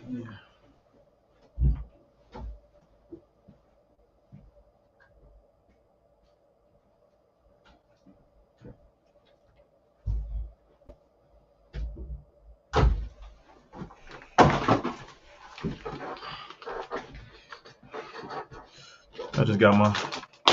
I had to get my gummies. I'm feeling a certain way. I am feeling a certain way. Let me see what is it. That's recovery.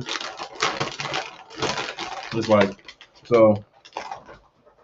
Actually, I just got these. I don't do weed or I don't smoke weed or anything like that. However, I'm a huge advocate for CBD. You get a lot of good benefits from CBD. Okay, so I went to the shop and they had these CBD gummies, 10 milligrams. And this one's called Relax Gummies. And right now I need to be relaxed right now because this is just blowing. This is mind blowing. Like this is mind blowing. Shit. I ain't no eating too, but I shouldn't.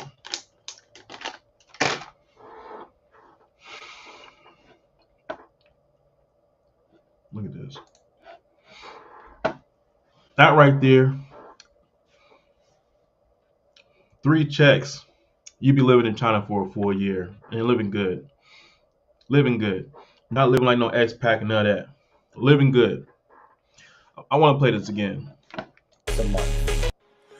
Monthly cost of living in China, the real way, not the cheapest way. I'm here to live like a normal person. No street food for me. If I eat out, I go to wherever I like. I usually like the American restaurants, or if not, I try new things. Chinese food is good too. This runs me back around $280 a month, and this is for 4 people. No street markets for me. I go to a regular supermarket like Walmart or Sam's Club. This sets me back only $850 a month. Monthly cost of living is $1,000 a month, and that's living in a good neighborhood. You see that?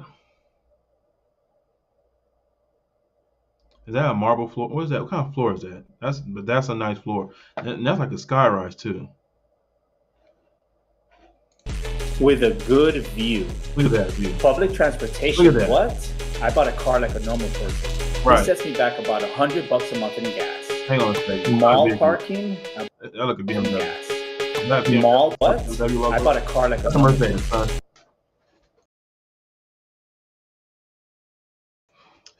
He got a Mercedes. It's probably an older, by the looks of it, it's obviously one of the older models, C-Class probably. One of those C-Class Mercedes or whatever, whatnot. Don't really care. Now, how much he said again? Let's go back and see how much did he say? View. Public transportation. What? I bought a car like a normal person. This sets me back about $100 a month in gas. Mall parking, about $60 a month.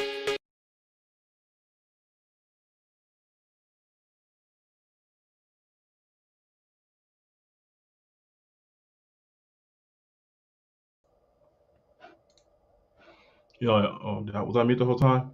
Yeah. So he didn't say how much he bought the car for, but he only paying $100 a month in gas on that car. I don't want to say how much I pay in gas a week. Grand total $2,290 a month. It messed me up every time I see that price right there, because it literally looks like my check. Every check. I'm 1,000% sure this is probably most American people's check right here. Your average American, I'm not trying to say I make more than this and all that stuff, which, you know, I don't get me wrong, I technically do. I got other hustles outside of just my 9 to 5, but most people with your average 9 to 5, okay, are making about this much money right here, if not a slightly bit less, which is still not bad if you're only making about what, 1,900, 1,800, 1,800. Matter of fact, let's do the math on that. Let's do the math on that real quick.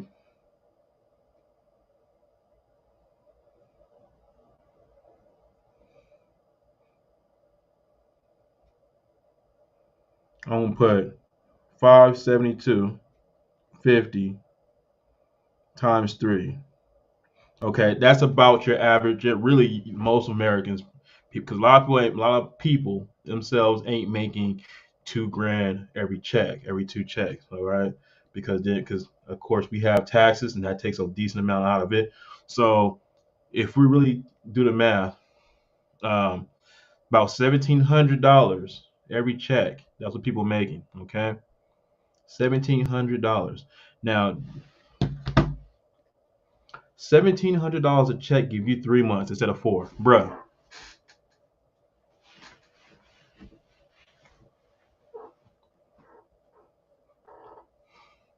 $1,700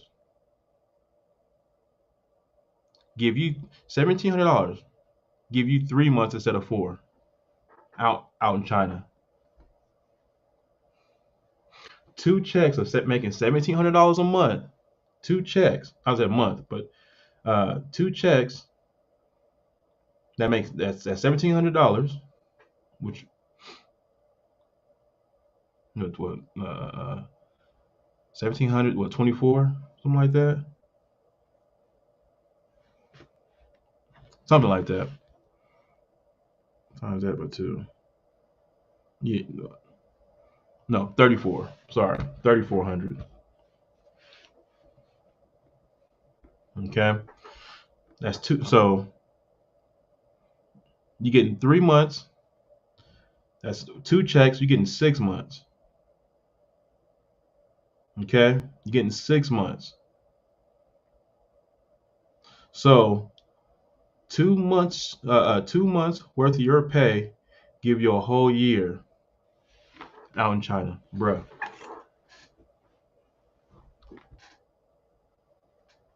Maybe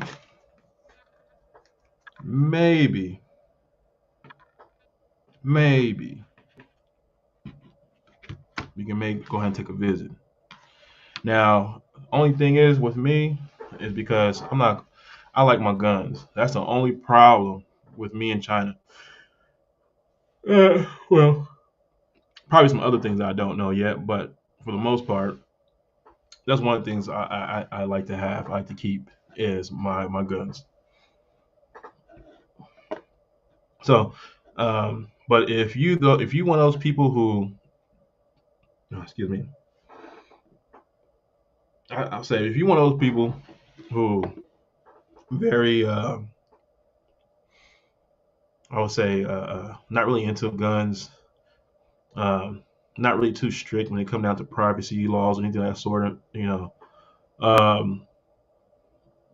like real talk, this place actually wouldn't be bad for you. I don't know. I gotta do a little more research when it comes down to China's laws, but for the most part, if you're just trying to just get away, go to a place where, like think about it, because it's got me thinking now. Because basically, from what I'm taking in right now is that if I can stack up my chips for a good 6 months,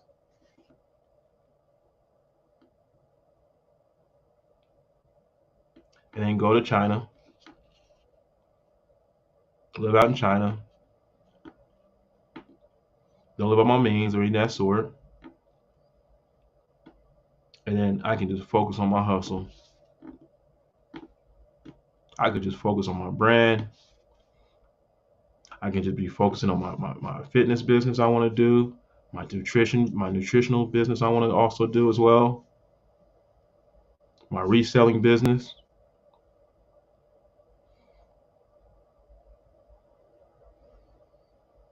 So that's going to be important too. You got to have money where you can invest as well. You can't just go out there with, can't just go out there with just your 2 months of check and say, hey, I'm going over here to China. Don't get me wrong, you still gonna do pretty swell. You ain't gonna do too bad. You really ain't, by the looks of it. But again, guys to have a backup plan, got to have a hustle, got to have multiple stream of income, or at least setting yourself up to get multiple stream of income. And even when you set it up, you still got to capitalize. And hopefully, you can at least get you an extra $200 a month, which is honestly, which is not enough at all. Real talk, it's not enough at all, because you're gonna need about $2,000, so you can be able to reinvest into your business, at least to at least do it somewhat decent.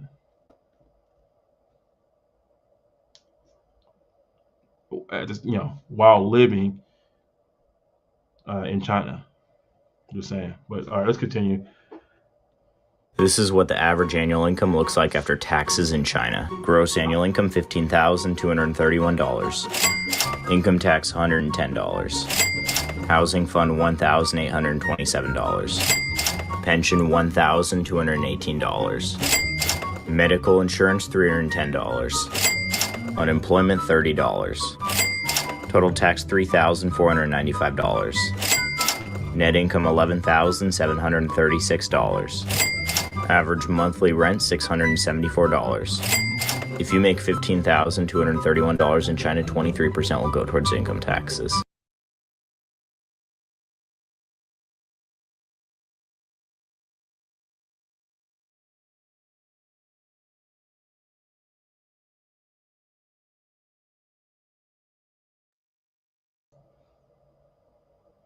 Y'all see this?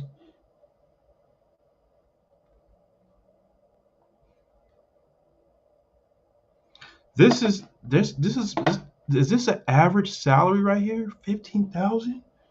Bro.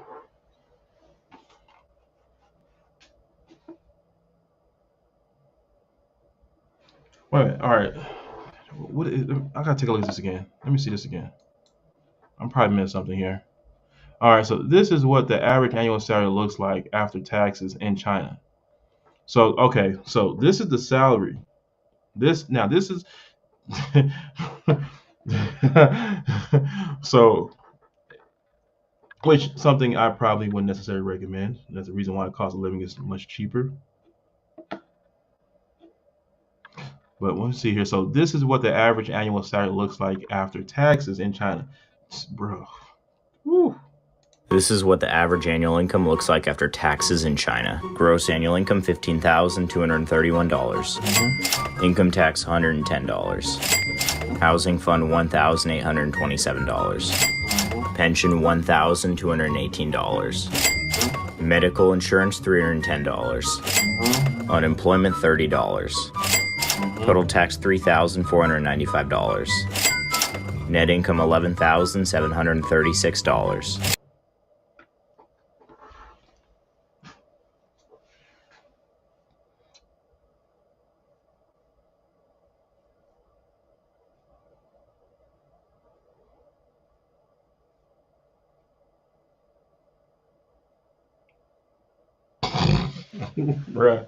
Bruh. Some of us making 2, 3, 4 times that and struggling out here.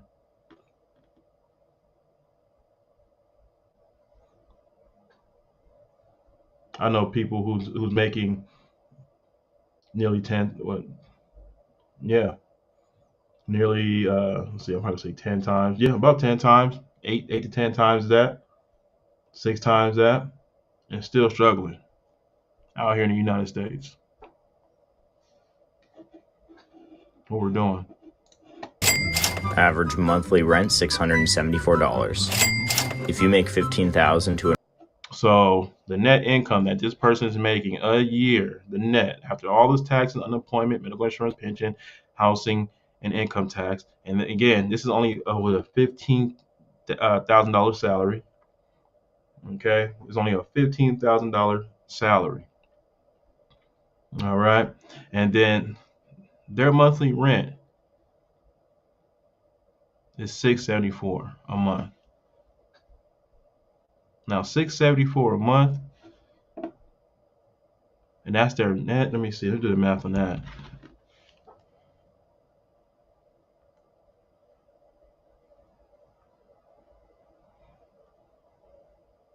To the average of it, which I have to admit, that rent is not bad. In comparison, that rent is not bad. But let's take a look. 674 times 12. That's $8,000. That's $8,000.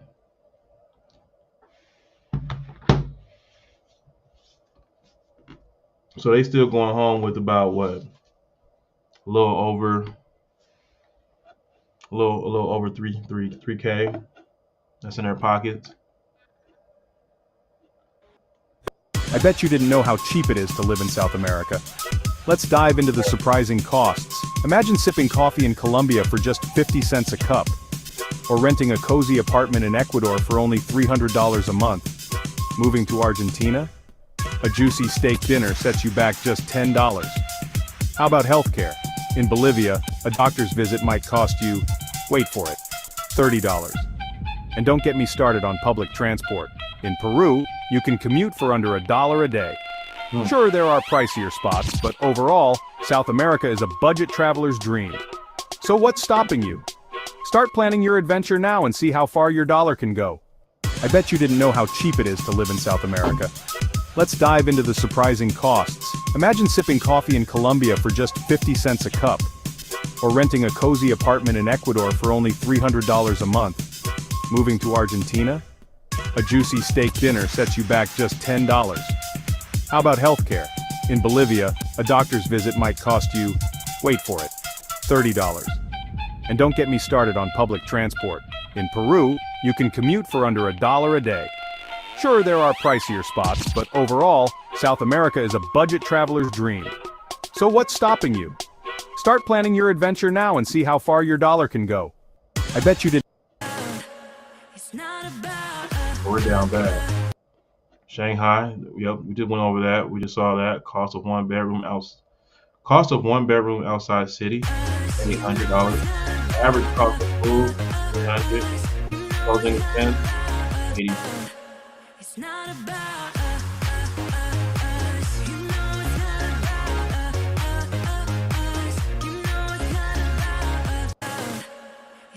I get hacked on TikTok by my chats, and I post a TikTok about another girl named Lily, saying like, "Oh, she looking." Kaisenet caught Rakai on his girlfriend.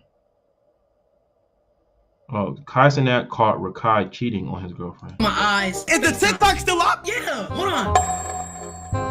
Wait, hold on. Stand up real quick. Me? Yeah. Nigga, did you make that TikTok today? He's trying to say he did it in the morning. Say what to your mother you ain't posted. Here is how it. All right, let's take a look here.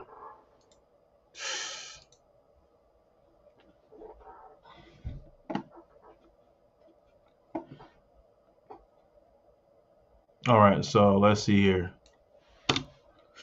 China, cost of living, or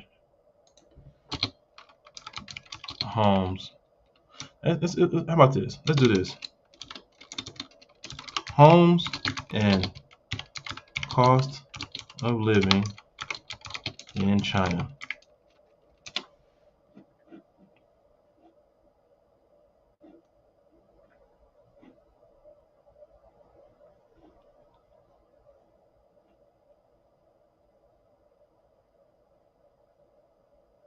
How Chinese really live. I ain't trying to see how Chinese really live. I want to try to see 1 year in China. Expectations. That's reality. Okay. I don't know.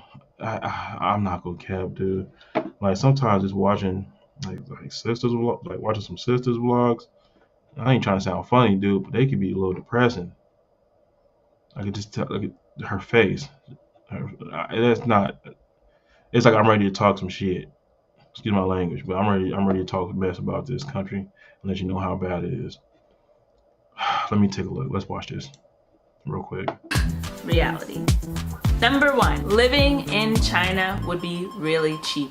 When I was researching moving to China, one of the things that really was exciting was the lower cost of living. I'd be able to save money. And I'm happy to say that that is mostly true here. I don't spend as much money for the same things that I spend at home. My rent is cheaper. My food is way cheaper. My milk teas are a lot cheaper. One thing I will say is that I do live in a more expensive city in China, one of the most expensive cities in China. And knowing that, it still feels very affordable for me. With my last job, I usually saved or sent home around like $1,000 each month, 1,000 USD. So I would basically live on half my salary and still be able to do all of the things I wanted. There are some things that are pretty comparable to the US. Some things like coffee shops, which I go to way too much. If you're looking for Western food, and one thing that really gets to me is cheese. Like if I'm getting a packet of cheese, it's gonna be like 7 USD. And so I buy cheese sparingly. One of my goals in this upcoming year is to live a more Chinese lifestyle. I want to embrace more of the Chinese foods and learn to cook more Chinese foods, and you know, just don't act as westernized, I guess. Really embrace living here like I am a local, because I am a local technically. Expectation number 2. Being a vegetarian would be really easy. I thought, you know, I'm coming to China, there's a lot of Buddhists in China, and Buddhist people tend to not eat meat. You know, tofu is a big thing here. And I wouldn't say that being a vegetarian here is easy necessarily, as easy as I thought it was gonna be, but it is doable. Shenzhen is supposed to be an international city, and it's still growing. It's still very young. I think if I was in a city like Shanghai or Beijing, it would be a lot easier to be a vegetarian. Maybe I would have more choices. Or even in Shenzhen, if I lived in one of the more expat-centered areas, maybe there would be more restaurants with a vegetarian option. But where I live, there's not a ton of options. There is a vegetarian restaurant that I order from sometimes, but it's not as easy as I thought it would be. That being said, there are some dishes that I've come to know and love. Fangxie jidan, I'm probably saying that wrong, which is like tomato and egg. It's like very much like a home meal, like home cooked style meal. This eggplant, braised eggplant, changfen, and my absolute favorite is Shanxi Liangpi. I definitely said that wrong, but Shanxi is like a region in China, and Liangpi is like these cold noodles, which I never thought I'd like cold food. I'm not a sushi person or anything like that, but these noodles, I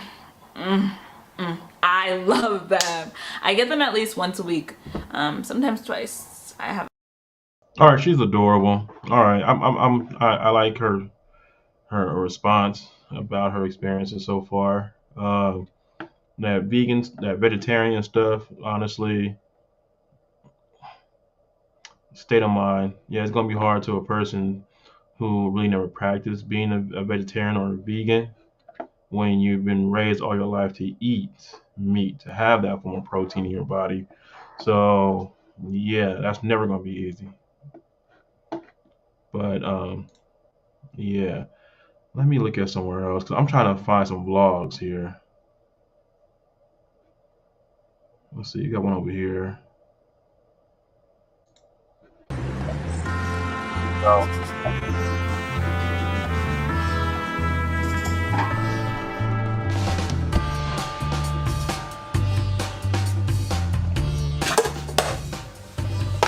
Playing around with my layout real quick.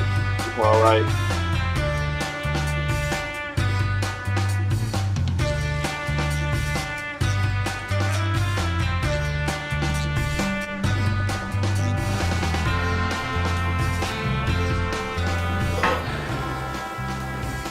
What up? So, I'm Aaron. I've been living in China for 5 months now. I work as an English teacher. I was born and raised in Canada. Basically, I wanted to make a video today pretty much telling you about what life is like here for me. I'm just going to talk about the factors, how it's different from like Western countries, and then you can decide if that's a pro or a con for you. Some good tea. 1. Food. I love to eat, and so this is where we have to start. The food here, phenomenal. There's a lot of flavor. Even between different regions of China, you get a lot of different kinds of food. If Chinese food is your thing, like, yeah, no duh, like, you're gonna get good Chinese food here. So, one thing I have noticed is that a lot of the cuts of meat are very different from what I'm used to back home. For example, I've had chicken feet, pork legs, tripe. Tripe personally isn't my thing. I've had pigeon. It's a lot better than it sounds actually. Like low-key, next time I'm just walking in a park, that's all I'm gonna say. My only complaint is that there's a lack of variety. Back in Canada, like if you want Mexican food, my only than it sounds, actually. Like, low-key, next time I'm just I walking think in the I fed park. some pigeons. That's all I'm... Chicken feet, pork, meat are very different from what I'm used to back home. For example, I've had chicken feet, pork legs, tripe. Tripe personally isn't my thing. I've had pigeon. It's a lot better than it sounds, actually. Like, low-key, next time I'm just walking in a park, that's all I'm gonna say. My only complaint is that there's a lack of variety. Back in Canada, like, if you want Mexican food, if you want Indian food, if you want Italian food, if you want anything, like, you're able to find it, no problem. Here, the thing is that... Hold on, wait a minute. Because I'm over here been speaking to my mic this whole entire time. You're trying to tell me my mic was not working? All right, hang on, guys. Sorry about this. I gotta test something out real quick.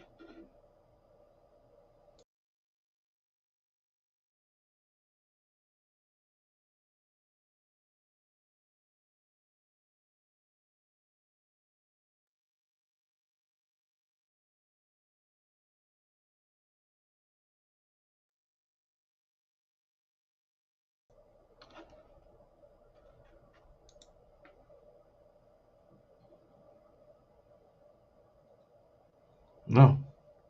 So the whole entire time I'm talking to this thing right here. All right, guys, give me 1 second.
All right. I think I'm back in business now. Let's go ahead and we're gonna test this out real quick.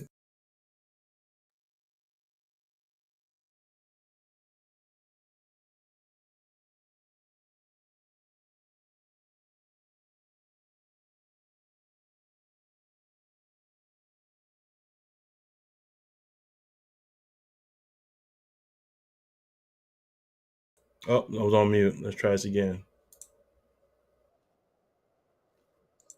All right, we're good.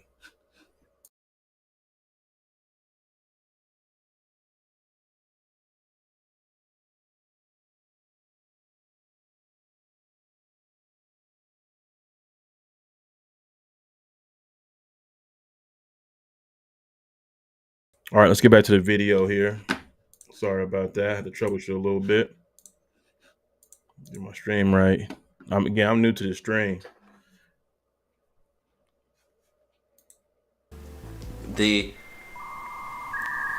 Like, there's only Chinese food. Basically, if I have a craving for a certain type of food, like if I really want Indian food, for example, it's really difficult to find authentic Indian food. You might be able to find some like fusion, like Chinese Indian mix, right? They'll say it's Indian, but I know it's fusion. And if you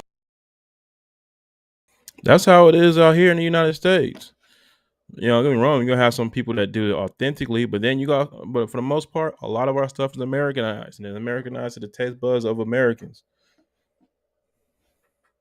If you want authentic stuff, you're gonna have to either travel kind of far, pay really high prices, or there's gonna be just like limited selection. If you do, I'm curious what paying high prices are, because we're talking about China. Again, China, where if you making if your check is if you making $1,700 a check, okay, $1,700 a check, you can live 3 months out in China. 2 of those checks, your 1 month of pay give you 6 months. 2 months of pay, and don't let it be like an extra week in there in that second month. But yeah, you out in China for a full year, son. No, actually, let's see. Yeah, a full year. Yeah. And that's not living cheap either. That is not living cheap at all. Like, you can live like the most you don't have to cut no corners, live like an expat out in China with 2 months of your pay. Let's continue. do like trying a lot of different food like all the time, there's gonna be some limited options. Okay, that was a lot of talk about food. You can tell I do like food. Okay, next is transportation. I live in Shenzhen, by the way, so it's about 17 million people in population. Really massive city. We've got the metro system, right? The metro, phenomenal. Buses, there's at least, I'm gonna guess, like, look at their buses. bus Look at routes. that. Like, Look at that. Yo, son, look at that. Do that look really cheap? Do those bus? Let me go back a little bit too as well. Let's take a look at their trains, because they tell us that their technology out there is some bullshit. It's crap. Let's go ahead. Let's take a look at it again. It's about 17 million people. Look at that. Don't get me wrong. I've been to some countries. I've seen some countries where some of their stuff, you can tell they had old buses. I know Greece. Was it Greece or Turkey? Turkey is one of them. Greece, yeah, I want to say Greece as well. For the most part, I have been on their buses out there as well. You can tell they're kind of somewhat slightly bit older models. But look at this though. Look at this. People in population, really massive city. We've got the metro system, right? The metro, phenomenal. Buses, there's at least, I'm gonna guess, like 200 bus routes. Like you see buses everywhere. It's insane. There's also taxis all over the place. You can get DD. They don't have Uber, but DD is an alternative to Uber, yeah. but much cheaper. I'm gonna say about, like, You know what? That's funny too. 4 or because 5 times cheaper. Let me go back. Than to Uber. me DD over is an alternative. You see that these route? Actually, that's not. I'm gonna say that look kind of ghetto, but if you really look at it, it's actually not bad. It really ain't that bad over there. If you look at it, rental apartment's like what, $300-400, maybe $2 if it's really cheap. Look at that over here, bruh. To Uber, but much cheaper. I'm gonna say about like 4 or 5 times cheaper than Canada. Oh, I really love the city bikes that they have around here. They're all over the place. You literally just scan the QR code and use your WeChat or Alipay. It's just such a nice way to see the city, and I feel, for myself personally, as a foreigner who's here to actually see the sights, it's such a lovely way to get around the city. It's the piece of a walk, but still you get to see quite a lot in a short amount of time. They're very, very affordable. You could have it for an hour and pay less than 1 USD. That's been my favorite thing about transportation in the city. It's a huge bustling city, so everything is very, very efficient. There's no shortage of taxis. The trains come maximum every 4 minutes or 5 minutes. I've never waited 10 minutes for a bus. Okay, this is probably a big one you're wondering about, the language barrier. If, like me, you don't speak any Chinese, this is going to be the toughest part of coming here. Honestly, it's very, very difficult. Especially when you first get here and you have no idea how anything works. It's going to be very, very uncomfortable. It's going to be disorienting.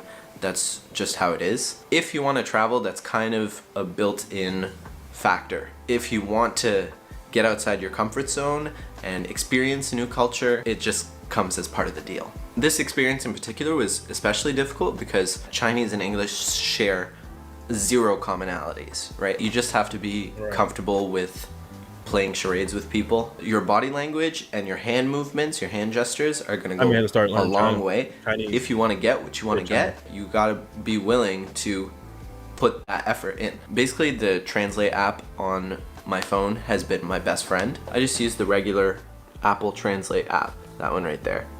And it does pretty well, to be honest. You can type stuff in, like people can actually like type to you, as long as you have the Chinese keyboard on your phone.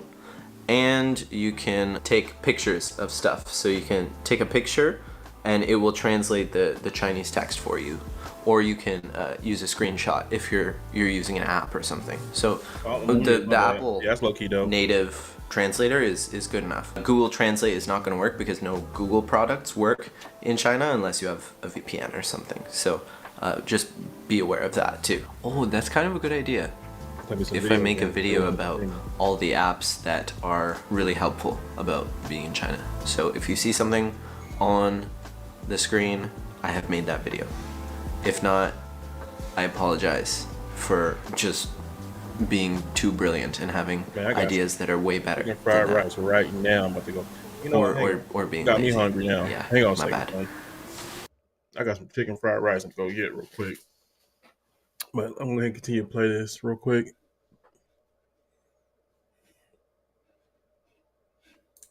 Overall, though, I will say that as a foreigner, people are more understanding when you don't speak the language. They're honestly really, really sweet.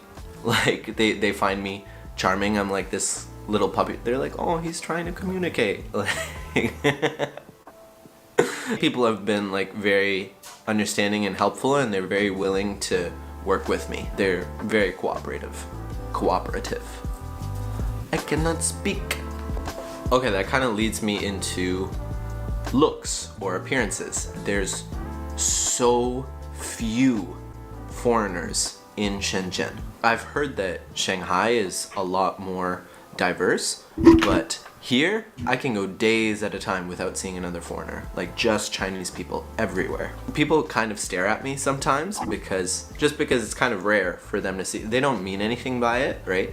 But yeah, you do get looks. At first, it kind of made me uncomfortable on the metro or like walking down the street. Like people will kind of look at you. Once in a while, you will get someone who like is walking by and they're like, holy crap, like what the hell is that dude doing here? It makes my day a little bit.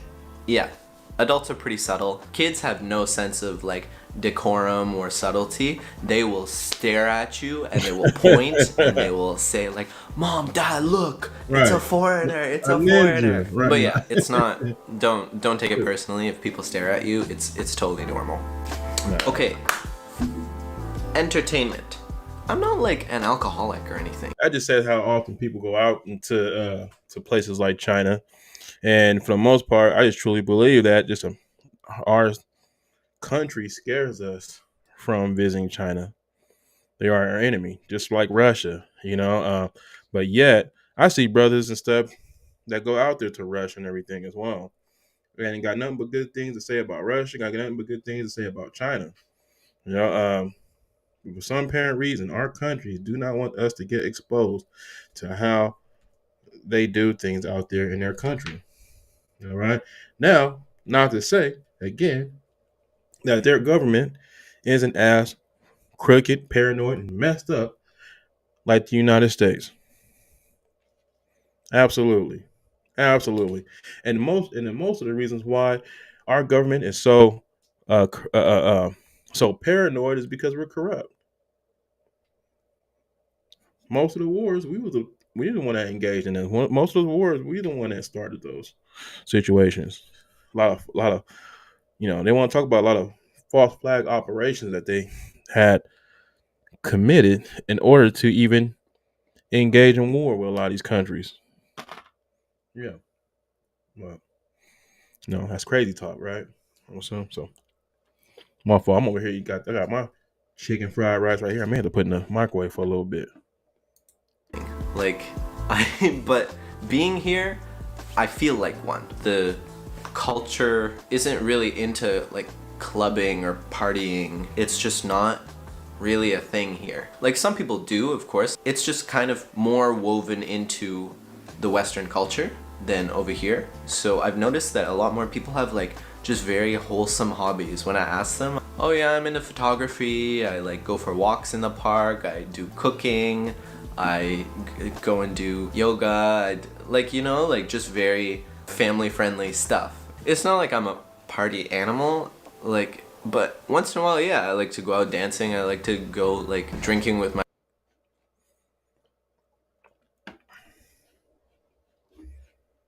Oh, my fault. I'm over here eating in front of the mic. I thought I had this stuff on mute. Actually, can you guys still hear me? My mic's not moving. Let me see. Can you guys still hear me? Oh, you guys can. Okay, my fault. My bad. That was very rude of me. Yeah, but that just says how toxic our country is. Same here. I'm not much like. Don't get me wrong. When I was younger, I did all my partying. You know what I mean? I did it. I did all the drinking. I did all the smoking and stuff. So now I'm older though. I'm a little more responsible. I don't really party and drink like that no more. Don't get me wrong. It's like very rare when I just sit back and just get loose. You know what I mean? Very rare. Let's continue and see what they're talking about here. my friends. And I think over here, if you're gonna drink with people, it's more common for it to be at someone's home, and you're not getting like absolutely like plastered the same way some people would back home. The point isn't to get drunk, it's just kind of like a side thing that's also happening while you're doing your thing. Anyways, yeah. I promise I'm not a degenerate. Do you like my shirt, by the way? This is kind of a difficult point to make when I'm wearing this shirt. Okay, safety. Safety is obviously number one. If a place isn't safe, it's not worth talking about the food, the transportation, the entertainment, anything like that, because you're concerned for your actual well-being. I've been to maybe 4 different cities in China. I've never felt unsafe, to be honest. Just keep your wits about you, be smart, try not to look like a lost puppy, and make yourself an easy target for somebody who might be thinking of trying to steal from you or like something like that. That applies to anywhere in the world. That being said, I've never had any problems with feeling unsafe. Yeah, I've never really felt that. Everywhere you go, there's like security or police around. I feel a little bit more uncomfortable about the police being everywhere, to be honest. Like, it just feels kind of weird. I know I'm not doing anything wrong, right? But for example, so this happened to me one time where I was vlogging, the sun was setting like just right over the horizon there. It was beautiful. There's a lake behind this building. So I'm taking a video of the sunset, and these 2 guards come up. They start kind of like yelling at me in Chinese, and I realized that this is some kind of like government military facility that I've been recording. It's just times like that where I have to be like kind of cognizant of, could somebody interpret this as me doing something wrong? Because I don't speak the language to be able to get myself out of that situation. Kind of sucks that you have to be so careful, but it's just kind of the reality. Like, if you want to enjoy the food, if you want to meet the people, if you want to like see the sights, like this is something that you have to just kind of deal with. Yeah, that's the only stuff that I would have to say about the safety aspect. Okay, meeting people. So China is very ethnically homogenous, right? Like there's just basically Chinese people. Where I grew up, there's black people, white people, brown people, Asians, like people from everywhere. Here, it's kind of difficult to meet other expats. If you speak some Chinese, you're gonna have a phenomenal time. It'll be very easy to make friends. But if you don't speak the language and you're trying to find like your community, it's gonna be kind of tough. There are groups that you can join. There are areas where all the foreigners kind of meet up. Making friends isn't gonna happen by accident. Usually I'm pretty good at making friends, but my hours are kind of weird, and so to maintain friendships with people, especially in the big city, is kind of difficult, to be honest. If you make an effort and if you really put yourself out there, like it's definitely possible. I do know people who have had like great experiences in that regard. It's just, for me, it's been pretty tough. Also, in terms of the social aspect, if you're watching this in English, then you're probably coming from a Western country, which means that your loved ones are gonna be really far away. That's definitely one of the biggest challenges of being over here. Between here and my hometown is a 12-hour time difference. So I have this like very short window. All the other times of the day, either my family or me are sleeping. And so just during that morning or night period is pretty much your chance to get in touch with the people that you want to stay in touch with, because it's very, very easy to just kind of get caught up in your day-to-day, and then weeks go by and you haven't talked to your mom or your dad or your sister, your brother, whoever. You gotta prioritize your relationships. If you want people to still be in your life, then you're gonna have to make an extra effort. That's just the reality of it. Like I said, if you're gonna come here, these are some of the challenges that a lot of people don't think of or underestimate when they're moving all the way to China. Cost of living, to be honest, I think it'll depend a lot from what country you're coming. It's really gonna come down to the currency exchange. My Canadian dollar is worth about 5 RMB, and so I found that the prices are very, very reasonable here. Not like cheap. It depends what you're looking for. So for example, if I'm looking to buy shoes or like clothes from brands that I'm familiar with, any sort of tech product, a new iPhone, if you're gonna get a new camera, those are all gonna be like the exact same prices as Western countries. Things like food, like transportation, like your rent, your day-to-day expenses are going to be more affordable if you're from a country who has similar buying power to Canada. Considering I live in a tier 1 city, it's got 17 million people, I'm paying 4,700 RMB per month for my rent, which to me, that's like a steal. I live in such a busy neighborhood. I'm right by the metro. I'm literally less than a 5-minute walk from my workplace. And to be honest, that's quite expensive. Like a lot of my coworkers pay 1,000 RMB less than me. Shenzhen is a little bit more expensive. If you go somewhere like Chongqing, for example, you'd be paying half that for sure. And for context, I rent a 1-bedroom apartment. I'm not sure how many square meters it is, but you can check out my video decorating my apartment if you want to get a sense for how big the place is. Oh, see that? Look at that. Little shameless plug in there.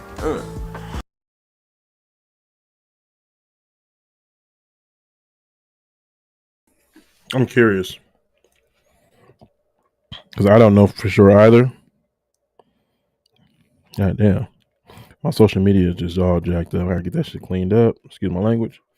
Gotta get this mess cleaned up. I got so much freaking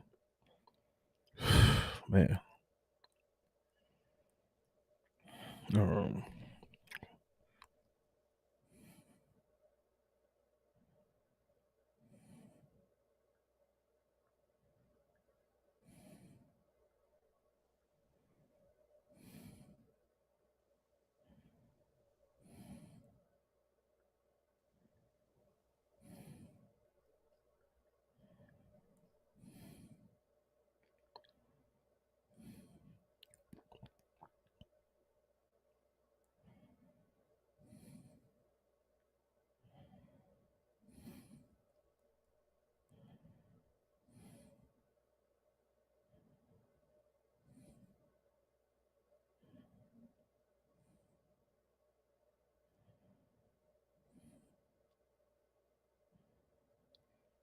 So 400 and so his apartment is 462 square foot, which is not that big. How much? Hang on. So how much you spend? Less than 1,000 RMB. Good. I'm right by the metro. I live in a tier 1 city. It's got 17 million people. I'm paying 4,700 RMB per month for my rent, which to me that's like a steal. I live in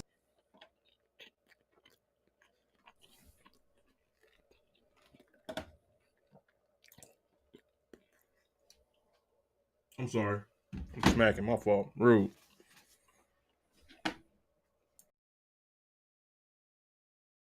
My bad. RMB per month for my ring. 4,700 RMB.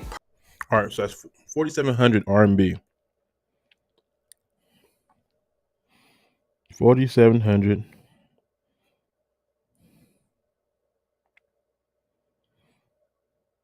Which is $642.46 in the United States. Per month for my rent, which to me that's like a steal. I live in such a busy neighborhood. I'm right by the metro. I'm literally less than a 5-minute walk from my workplace, and to be honest, that's quite expensive. Like a lot of my coworkers pay 1,000 RMB less than me. Shenzhen is a little bit more expensive. If you go somewhere like Chongqing, for example, you'd be paying half that for sure. And for context, I rent a 1-bedroom apartment. I'm not sure how many square meters it is, but you can check out my video decorating my apartment if you want to get a sense for how big the place is. Oh, see that? Look at that. Little shameless plug in there. Yeah, if you want a tour, you can check that out. I think overall that it's had a lot of ups and downs. Like I said, it can get very lonely. I'm not a big fan of my job, to be honest, so that part has affected my lifestyle a lot. I feel like I've had a lot of growth here. All of the things that you take for granted in your daily life, you speak the language where you understand the culture, not having those things as a given really puts you outside your comfort zone. I'm not gonna lie, there are gonna be days that are like you just feel depressed, man, because it takes so much energy to just do basic things like try to send somebody something in the mail. It goes from like a tiny errand to something where you actually have to problem solve and use critical thinking. If you're thinking of doing something similar to me, it's definitely going to take a toll some days, but at the same time I feel like I'm growing so much with those challenges and finding out more about myself. Like when you see all these like basic assumptions being questioned, you start to understand yourself a lot more. Overall, really difficult, but definitely a positive experience. Hopefully this video was helpful to you if you're thinking of moving here or even visiting here for a shorter amount of time. Like these are kind of some of the factors that you want to consider. I hope I got everything that you're wondering. If you have some more questions, leave them in the comments. I read all the comments. I have like 30 subscribers, so like I'll definitely just answer your question. Yeah, that's it. Thanks for watching, and I'll catch you next time. Peace. I'm Aaron. You can go your entire life without ever. Look, okay, I'm getting off track. So like. All right, that's enough of him. Everybody got to start somewhere. You got a lot of cutscenes. Me, I know. Let me go ahead and turn this down. I'm playing some DC Universe as well. DCUO. As I'm watching this, but I'm very curious of what his living looks, because I'm not going to cap what he described of how he's living right now. Probably wouldn't be the best for me. I don't care. Even though I'm by myself, I don't want no 2-bedroom. I need at least two. Not 2-bedroom, 1-bedroom. I need at least 2 bedrooms. Me by myself. At least 2 bedrooms. It may sound a little, I don't know, greedy, I don't care. But me personally, I just can't have a 1-bedroom. I need 2 bedrooms. Every time I get a place, I look for 2 bedrooms because I need 1 room alone just for my studio. And then for all my gear, all my shoes. I'm a big shoe head, so I have a whole bunch of shoes. And I like to have a room where I can have all my gear, my clothes, and all that stuff where I can kind of dress up at as well. But most you kind of say it like a studio for the most part. For that price, I think he said it's pretty much about what $642 he spent in his monthly rent out there.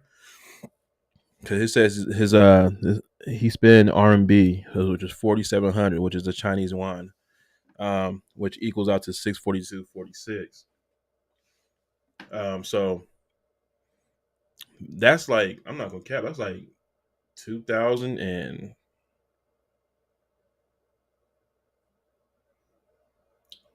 shoot, I got my first place. My first place was around that price,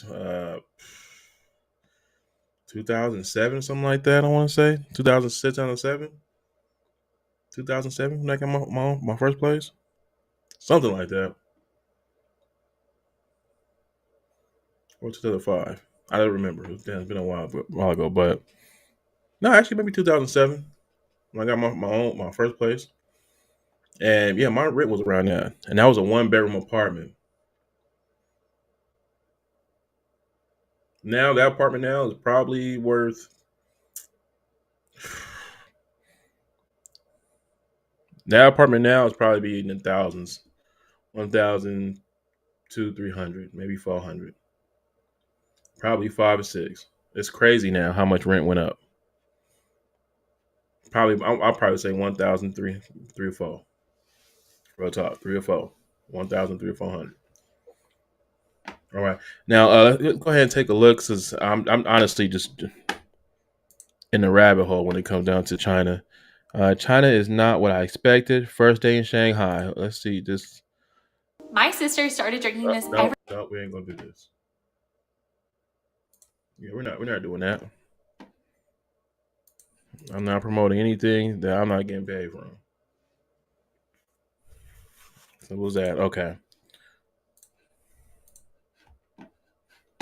All right, we're back. That has dominated news cycles for decades. A country rich in culture, famous for its food, its hardworking people, and its ancient history. Most of my knowledge of China is limited to what I've heard in the news cycles over the last few years, and I'm assuming that most viewers will be in the same situation. I decided to visit Shanghai and find out what China is really like for myself, and what I saw really surprised me. You're about to board to China, and I have no idea what to expect when we get there. I'm a little bit apprehensive. I'm a little bit nervous about having my big camera out upon arrival. Thank you. CJ would call this one a mealy mouth muskrat. She mealy in the face. I ain't trying to talk smack, but I can't help it. Every time you say that, I can tell you exactly what he's talking about. They look like, look at her face. Okay. Look at her nose. Like a chipmunk. See that? Oh man.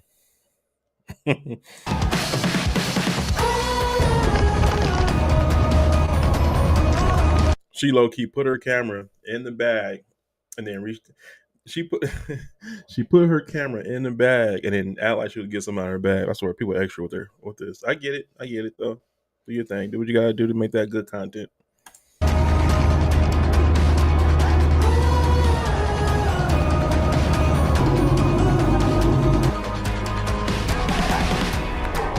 I'm excited. It's been a long time since I've seen a new country. Well, it's been about a month. A month.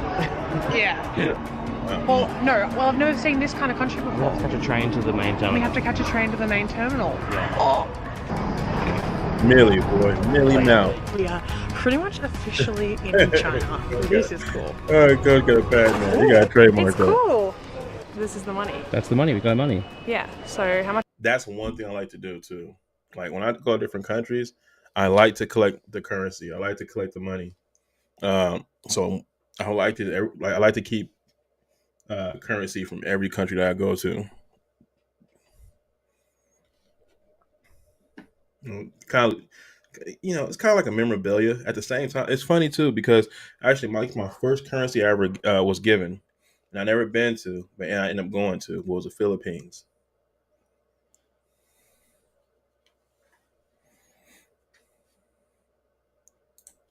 How much is it? That is about 100 Australian dollars. How much is 100? About 20 Australian dollars. This is 20? Yeah. Yeah. This one? There's coffee. 100? 5. Share. This is cool. Okay, so we have to go catch the train. Give me my Coke. Oh yeah. It's all in Chinese. Every other country, it's in It said Coca-Cola, English, yeah. right? But this one's the only one that I've seen that actually just says it all in Chinese already. Just says Yeah, 0 okay. calorie, Zero that's all I sugar. know. Alright, let's catch the train. I wonder if Chinese Coke tastes different. It's Same? identical. There's nothing different about it. Okay. So we're just heading up now to get the maglev, which apparently means magnetized levitation or something. Magnetic. Michael's trying to tell me that the train doesn't even touch the tracks. It doesn't. As if. It's all magnets. Magnets, how do they work? Alright, so I have to say, I am a little bit nervous. I've heard that there's not that much English here. I'm a little bit scared. I'm not sure how vlogging or having my camera out is going to be received here. I'm just a bit nervous about everything. So let's see how this goes. Because I feel like this is the fastest train. Like it is. It is the fastest train. 430 or 431 kilometers an hour. About to catch it. I think it takes like 6 or 7 minutes. 7 minutes to go 30 kilometers. Oh, that's not very fast. Are you serious? It's closed. I thought it was open to 11 and it closed at 10. It closed at 10. Yeah. The fastest train. Yeah, but we'll charge up and we'll get the metro. Okay. Or a DD, which is Uber here. We'll get an Uber. Figure it out. Let's charge up and sort all that Yeah, out. Uber. Oh no, that was the they call whole... it a DD. Oh no. Don't judge me, by the way. My first McDonald's sure they're- in China. I'm not for sure where they're from. They're probably, I don't think they're from Australia. I'm pretty sure they're from the UK, which I've been to. Which I have to say too, like even not China, but even the UK is a little more technologically advanced than the US. Not by much, but they are. Like when I went out there, they had these self-automated cleaning bots. You know what I mean? Like real talk, like stuff that you would think that we have here. They definitely have it out there. I know we have the little self-cleaning thing, the little sweeper or vacuum, the little robotic vacuums for most of as home appliances. But yeah, out there they got the big dumpster-looking shaped one that look like R2D2, whatever they call them, from Star Wars. Oh, look at the popcorn chicken. Wheels. Oh, McDonald's wow. out there. Pie, that looks good. The cafe. Lamington. Oh, pink lamington. Nice. Orange juice. Hot chocolate. McCool. Ooh. Cool, I think you put in your card details online, but so far here and the convenience store both just haven't taken international cards, which we've never run into this problem before. Well, not a problem, but this has never happened in traveling before. Yeah, we have to adjust. We have to, yeah. Oh. So you just paid on a thing and then it went to this straight away? Yeah. I'm getting more progressively excited as we go to see even more of China. Look, forgive us for having McDonald's. No, I'm not asking for forgiveness. It's the airport. Look at it, show me it. It's the airport and it's like 10:30. We're not going to be able to find anything at the moment. So that has made me 10 times, 20 million times more excited to have some Chinese food now. Two. Okay. Thank you. Share. It's heavy.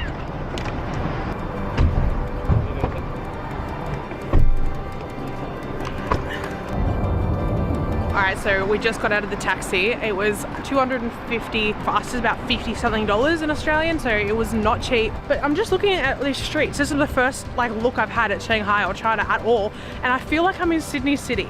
Like I feel like it looks familiar, but it's not familiar. It's a weird feeling. It is a weird feeling. I can't really see anything right now because it's dark. It's like midnight almost, so I don't really know what to expect in the light. Alright, so we are lost. We cannot find the hotel. Google Maps, Apple Maps, nothing's working. So after a travel day that ended up hours longer than expected, with no access to any navigation apps, any transport apps, or really any way to get around at all, we finally arrived in our hotel in downtown Shanghai thanks to a combination of winging it and friendly locals. We got some sleep and woke up the next morning ready to try a real local breakfast.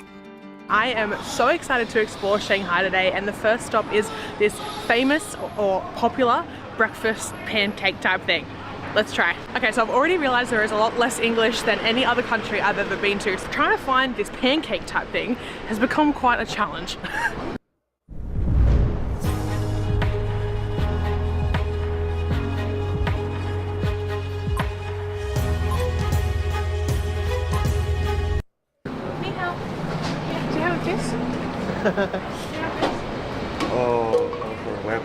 Okay, that's right, thank you. Share. That's it. Did we find it? Yeah, that's the one. So we went to this little back alley and we found one, but I feel like even though I'm talking normally, I'm shouting. Like everyone's so quiet and like respectful. And the thing is that I'm seeing all these scooters drive past, but I can't hear them until they're almost running me over because they're electric. Jian Bing. So we'll see how this one goes. Okay, yeah, one. I wonder if we can charge an extra. Oh, sorry. Sorry. Share. Oh, no. What was that? Yeah. Chili. Chunky stuff. You're a little chunky thing. This looks so good. My Mandarin isn't really like my Chinese isn't really like I don't think it's working here very well. The accent stuff. I think I'm not pronouncing things properly. Anyway, I'm gonna say it looks so delicious. You've got like the little bit of crispy in there, some chives, some egg around the side, and it's basically just like a crepe. She like fries it on the plate, adds the egg, cracks it open, mixes it around, and it's like basically like egg yolk with some chive. Oh, I'm drooling. This looks so good. I bet you is. Okay, wow. There's like a crispy thing on the inside, mixed with like, it's like an omelette. It tastes like an omelette, like a really thin omelette. It's so hot here, I'm sweating so bad. And the flavors are really good. She was just pointing at the ingredients and asking me which one I wanted. I said no to chili, but you can really taste the greens in there, the chives. That's really good. That's like one of my favorite things I think that we've almost ever had. Yeah? Yeah, that's good. Is that? Yeah. Yeah, he's bad too. One of the best things I've ever eaten in my life. That is life changing. Wow. Yeah, this is honestly one of the best things I've ever eaten in a foreign country while traveling. And I've been traveling for a year and a half or more now. Amazing. What'd you get? It's a fried breadstick inside what we just ate.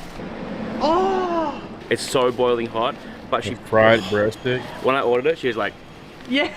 She was like, that's the one. Look, it's good. I like the other one. Okay, one better. Yeah. I could melt against this wall and fall onto the ground. Okay, I think we spent like 3 minutes talking about how good this thing is. It's good. After a life-changing breakfast, I wanted a peek into daily life in Shanghai to find out what the people of Shanghai are really like. So we headed to People's Park to see what was happening. And I'm a little bit wary of my camera when I'm here right now, so I'm still working out what I feel comfortable with, but it's very green, very open. So let's have a look around. Park is really nice, and it's in the middle of just like a metropolis of a city. Like this is, this is crazy. Like it's crazy. We're in the park with all the roller coasters, and I want to go on one. So let's see if we can go on one. Yeah. Share. So basically, you get a card for 10, and you can you can load any sort of like amount you want in it, and you just go on the rides. But no one seems to be around, so I don't know how I'm gonna actually get on. I think consensus. Yeah. All right, let's go on the ride. Whoa! Okay. Oh gosh. All right.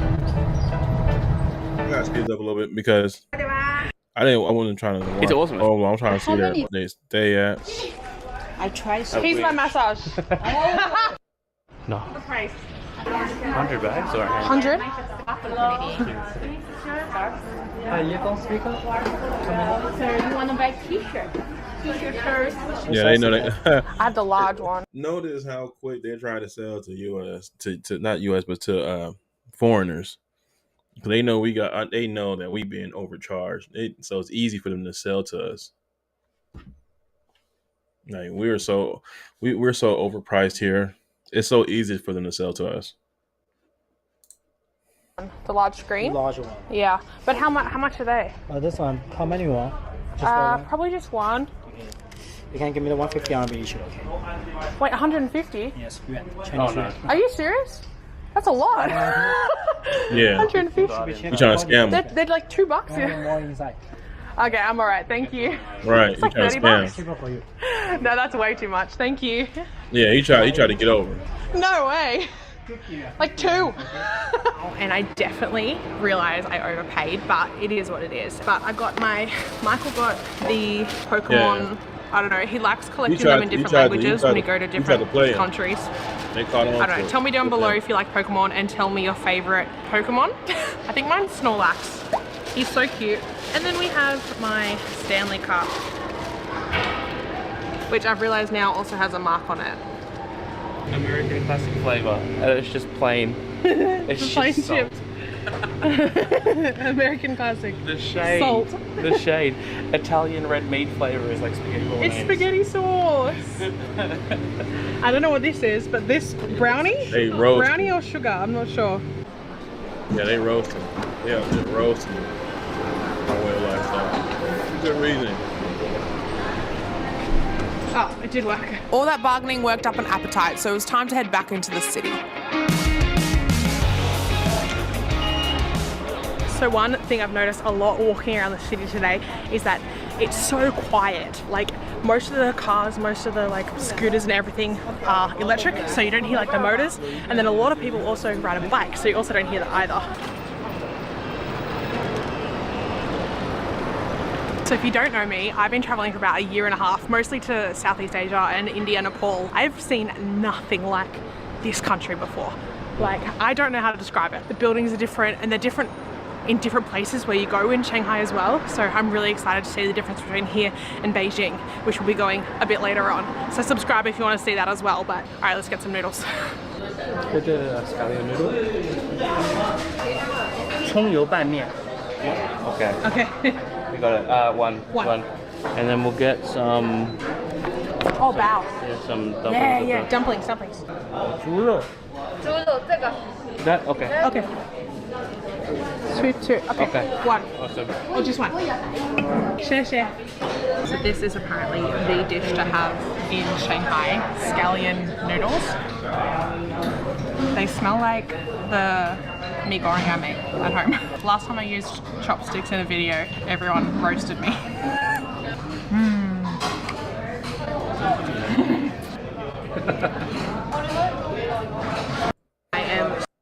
The food's so cheap, you definitely want to gain weight. This is All right, but I never ever thought I'd even come. Everyone's eating the same food you're eating, but they're all watching you eat the same food they're Really? eating. Yeah. I love it. Hen hao cheer. Cheer. what is that? Thank you. That's right. Eat some roasted rats. If a man really hated ass. No, we ain't doing that. No.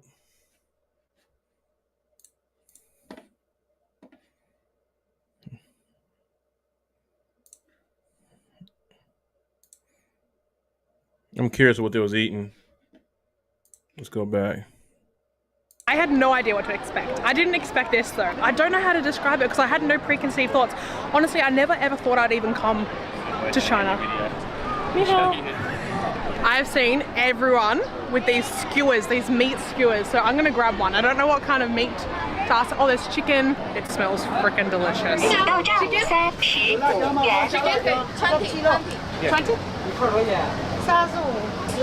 快来你到站15元。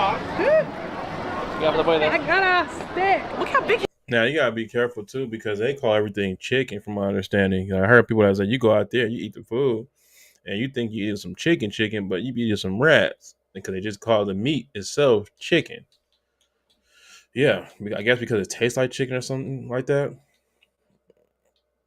From what I was told, I'm not 100% sure, so I don't want to just sit back and say, because I don't know. I never been to China before. So,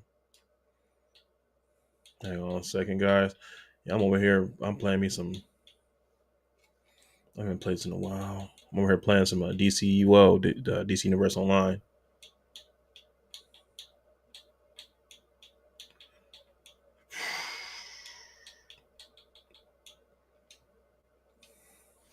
Let's see. All right, let's continue.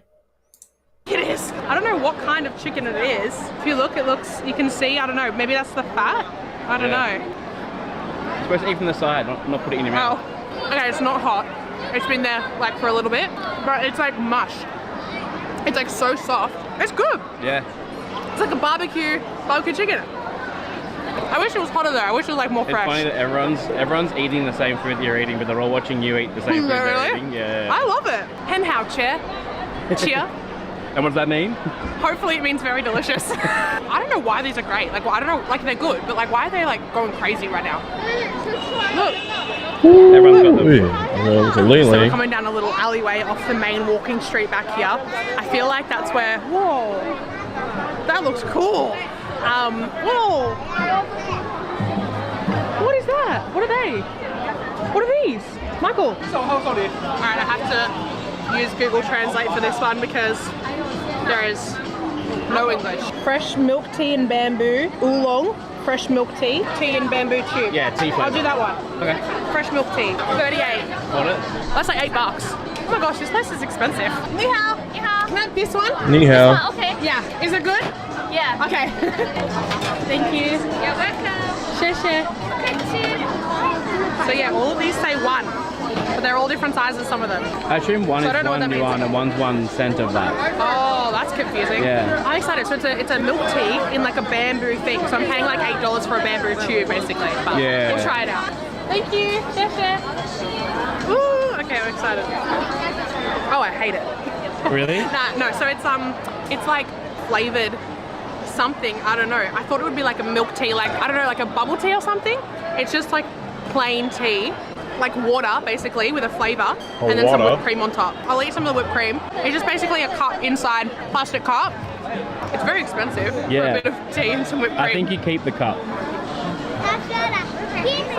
It's okay. Say this is so busy. Like so busy.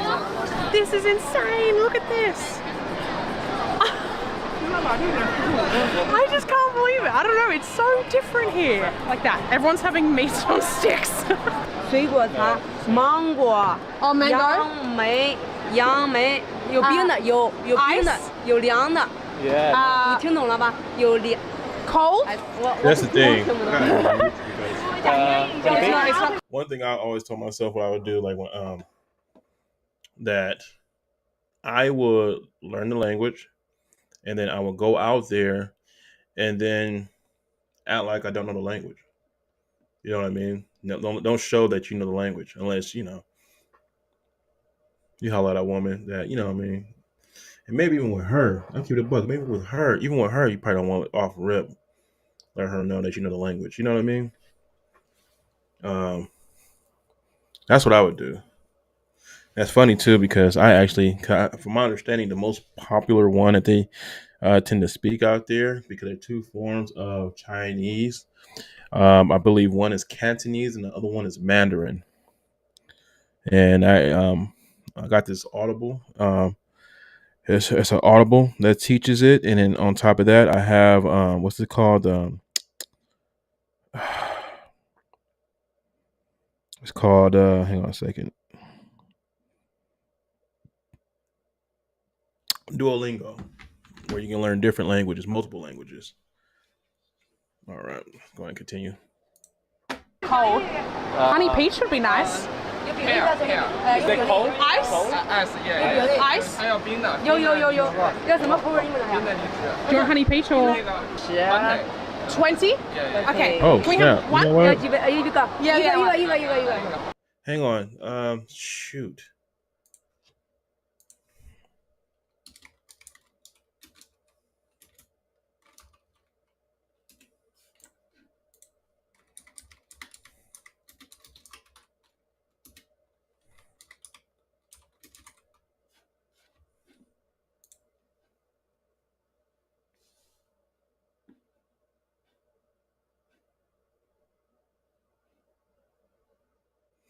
What was it Trump? All right, so it's tomorrow. So tomorrow morning is gonna be Trump inauguration at 10 o'clock.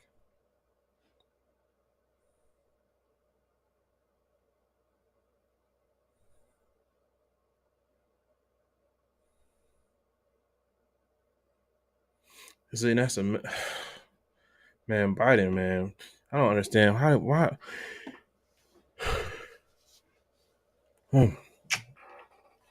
Whatever. I'm not gonna really get into politics, but it is what it is.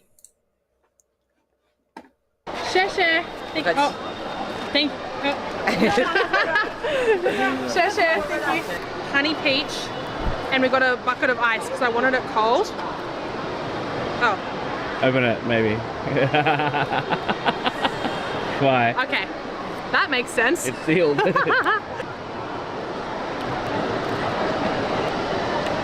Yeah, now pour it. All right, get drinking then. So it doesn't. Oh, it's so good. It's so sweet. It tastes like a thicker peach juice. Not quite like watery, but like not quite a smoothie. All right, first one out. Cheers. The taste is so good. Yeah. All right, next item of food. Ni hao. I might just get an orange juice, to be honest. Yeah, What do you reckon? Like fresh These fruit fruits drinks are right massive. Like I don't know what's going on. But they out there just gaining weight. They're already big. Yeah, please. All right, let me go ahead and Share, get some share. here. Oh, 25. China. What's that? You go. Oh, sorry. Yeah. Where's that? 5 baht. Oh, Thai. 5 baht. My bad. She gave her a Thai baht. Ice chicken, watermelon, orange. Oh, lychee, watermelon, sparkling Then water. China. Yeah, this is big. I think I might want to buy one and just like. On our way to get, yeah. Yeah. Whoa. The size of my hand. This is crazy. I know it's just juice, but like there's like grape, sparkling water. These. I swear, this video is Josie lift things. I'm curious why she call her. Why is it lift things? She ain't like she built like no heavy lifter. But bruh, I'm telling you though, damn, she got 1.3 million subscribers. Wow, that's crazy. She doing big things and buy me a coffee, all that good stuff. Okay. Well, that's 1 year ago she made this video. Got 3.3 million views. That's pretty nice. She's living nice. She is living nice. She said, oh, now what happened? It says, so I've noticed that YouTube is deleting lots of comments on this video, both nice and rude. I apologize. If your comments get deleted, please try again. If it's nice, otherwise don't. Give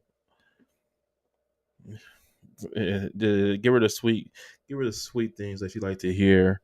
And can't be honest with her because by the looks of it, I'm not gonna cap. She was kind of a big woman here. I'm seeing a video that she did like 6 months ago. It's like she gained more weight. Let me see. She got anything more recent where she maybe had lost it?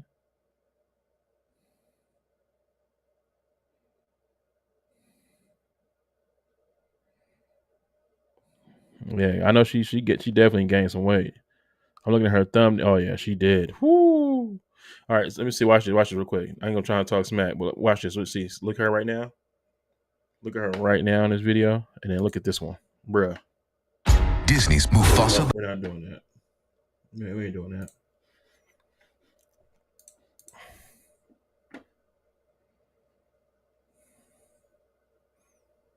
All right, we're back.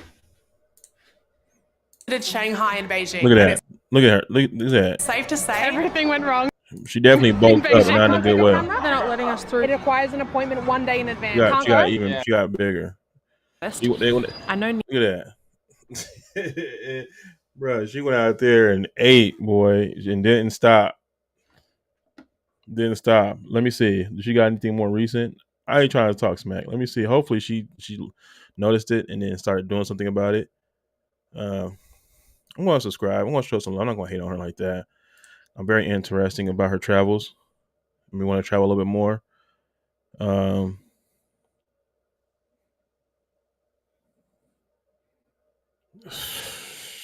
bruh. She's I don't know. I don't know. Whew, bruh. All right, let me get out. Yo, bruh. Okay, let me get up out of here. China. All right. What else we got here?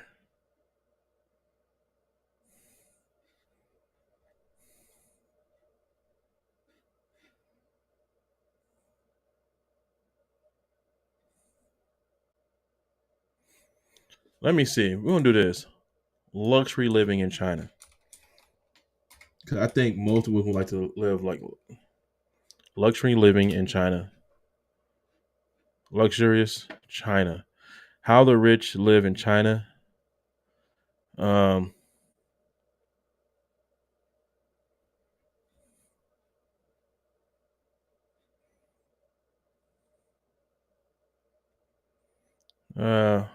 Now, what's this? How about upper class? Upper class.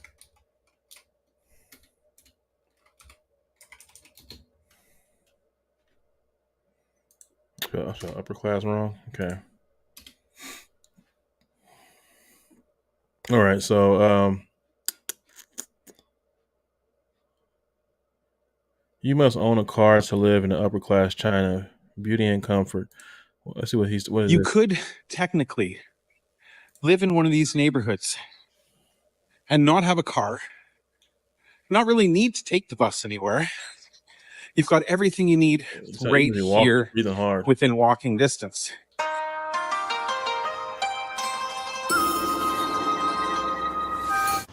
大家好，我是 Surat 在中国. Hey everyone, it's Surat in China. How y'all doing today? I hope you're having a magnificent day. Today I'm going to continue the video series that I made while we were visiting a friend in Huizhou. Now we saw the outside of her buildings, the complex in which she lives in. It's a very, very beautiful place. It's amazing. And I did get some comments from people saying, hey, but we want to see the inside of her house. Well, I would have loved to show you that, but my friend is quite shy, and she uses that residence primarily for business. Therefore, it's a lot of boxes and storage, not a lot of furniture, and she doesn't have it decorated in a way that would make her feel comfortable to share with the rest of the world. And whereas she did say I had permission to film the interior, I got the feeling that she wouldn't have been completely comfortable with it. And as she's my friend, of course, I wasn't going to film if she wasn't 100% comfortable. As such, I showed you the outside, and let's continue that right now.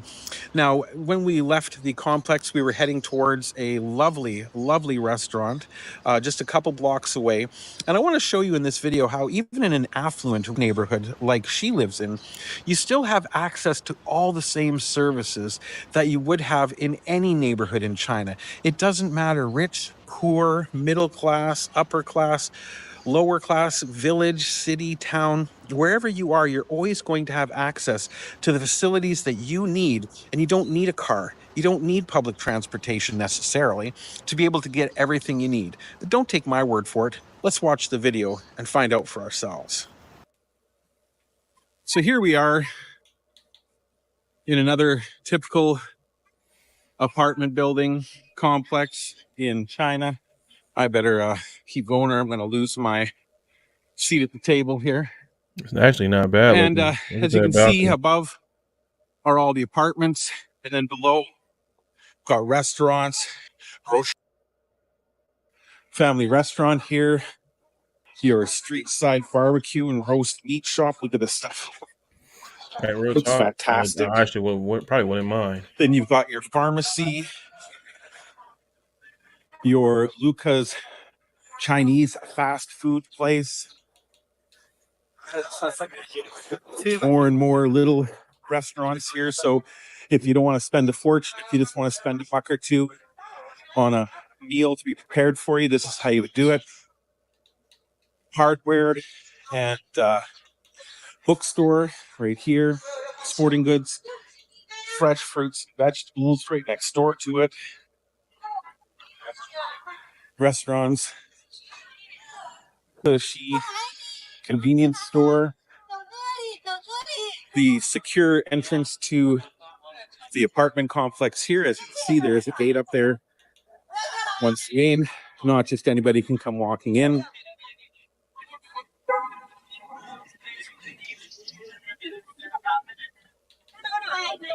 Got the little guy on the street here mixing up fresh noodles for you.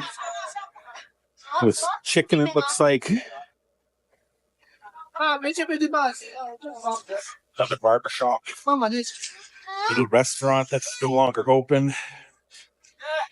And then we've got a little snack shop, health food store, little produce only, steamed buns, baozi, more fruits and vegetables, all fresh. Restaurants, a little photo shop. Got students on their way to their guitar lessons, looking very happy, singing to himself. This is a pizza place. This is Champion Pizza. The pizza there is very good. This is a little street vendor, mobile on the back of a motorcycle. Very cool. And again, just another great big open area here. Big old banyan tree. Larger supermarket across the street. Everything you could need. Whereas having a vehicle is nice, I admit. On the little public bicycles, you could get everything you ever need everywhere you want to go. You got foot massage, got a music store here with drum kits, guitars, things of that nature, a bubble tea shop, motorcycle and bicycle parking. And again, you've got very valuable, expensive mountain bikes just sitting out here with the front tire locked up.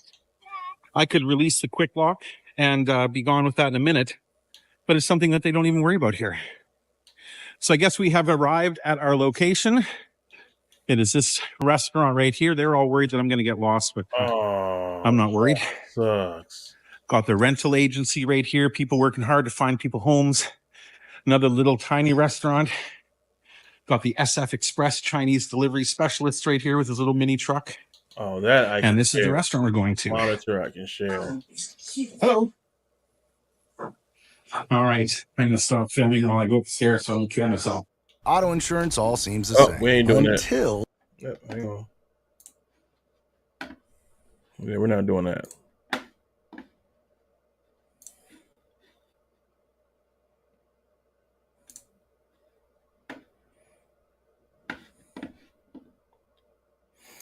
Oh, so we got another person in China. Let's go.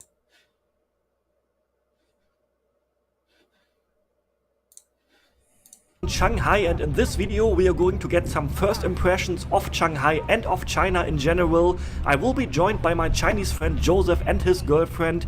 Let's explore Shanghai and find out what China is really like. How are the people? How is the food? How modern is it? I will also attempt to go up the Shanghai Tower, the third tallest building in the world, to hopefully see a phenomenal view. Feel free to join. Hello. Good to be in China. Yeah. And hello. Okay, so I am joined now by my friend from China, Joseph, and his girlfriend from France. And Joseph, you're not living in China, but you're currently here for like holiday, right? Yeah. I was here for 1 year and 2 months. Yeah, you used to live in Shanghai, right? Yeah. Okay, so now I have a local friend with me who knows the language and knows the city and knows the food. Okay, so we are going to take one of these bikes here. So how can I get one of these bikes if I don't have like... scan the code. Do you have any money in WeChat or Alipay? No, right? I only have cash. Yeah. Alright, so he activated the bike now for me. You know how to ride the bike, right? Yeah, I know how to ride the bikes, but it's been a while.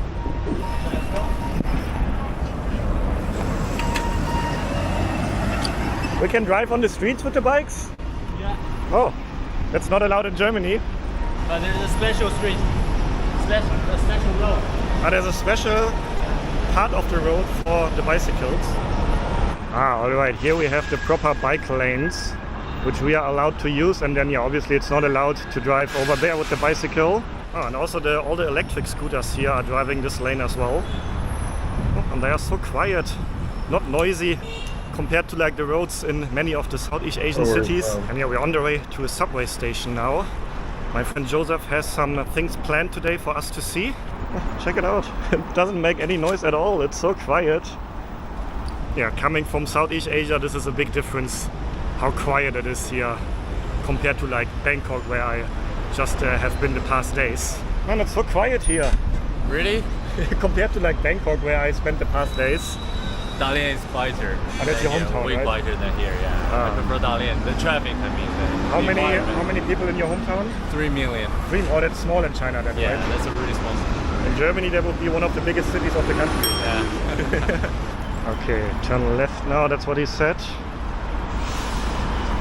Yeah, these are literally my first impressions of the city after arriving here yesterday afternoon. Maybe you saw my first video, my arrival video, where I was already like quite surprised how quiet it is. Now the next day it is still as quiet as yesterday. So that is my first big surprise about Shanghai. Oh, and I see a German car, Mercedes-Benz. Oh, there are a lot of Oh, you're German. Oh, it's a popular brand here? 50%. To be honest, I don't have the feeling of being in a city with 26 million people.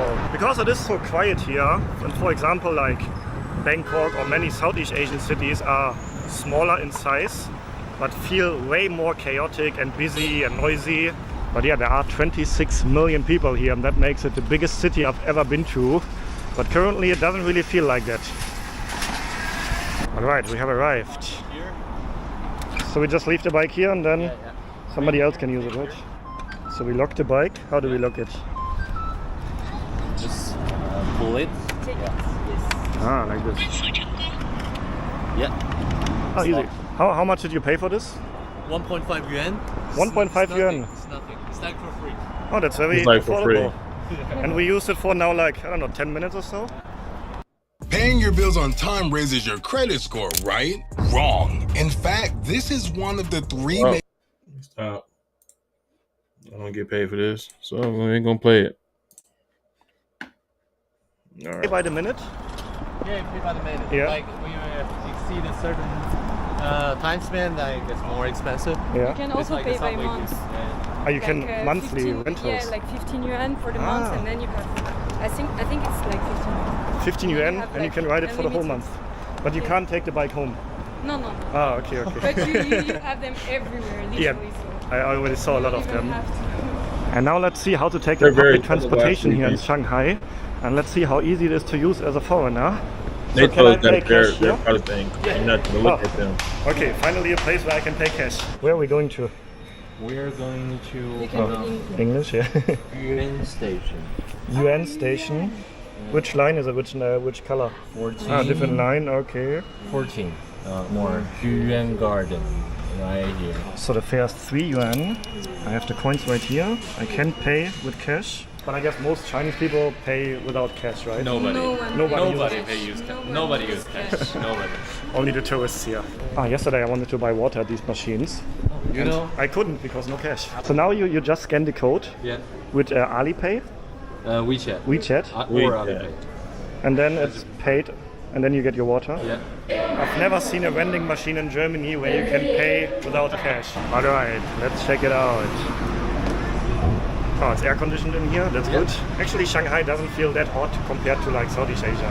Where are we now? We are Right here is North Xizang Road. North Xizang Road.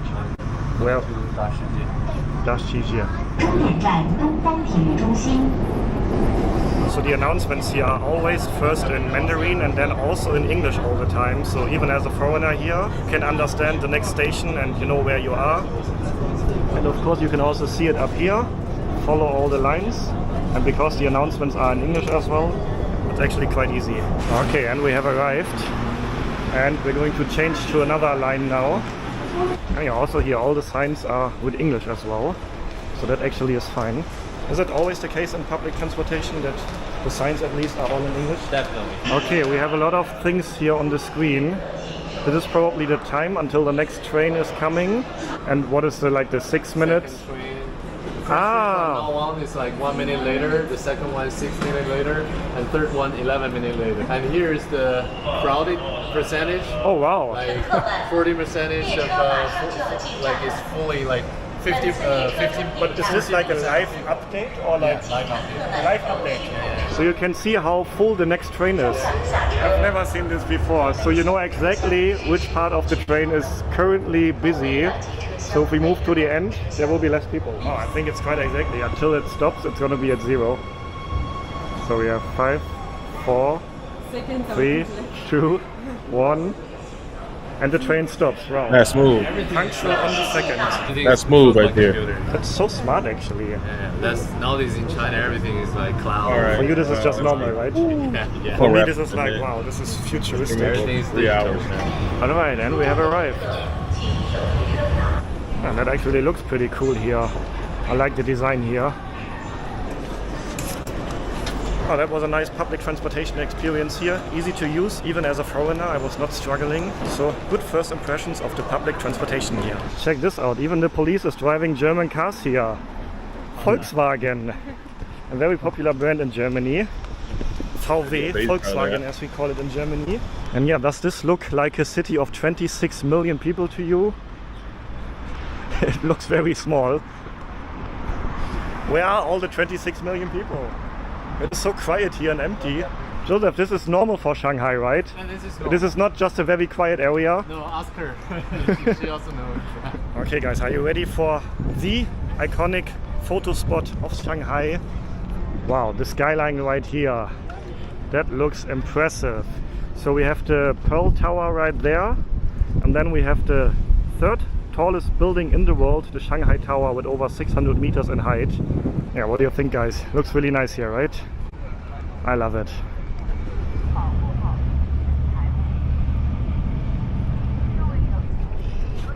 Wow, the skyline looks very nice, right?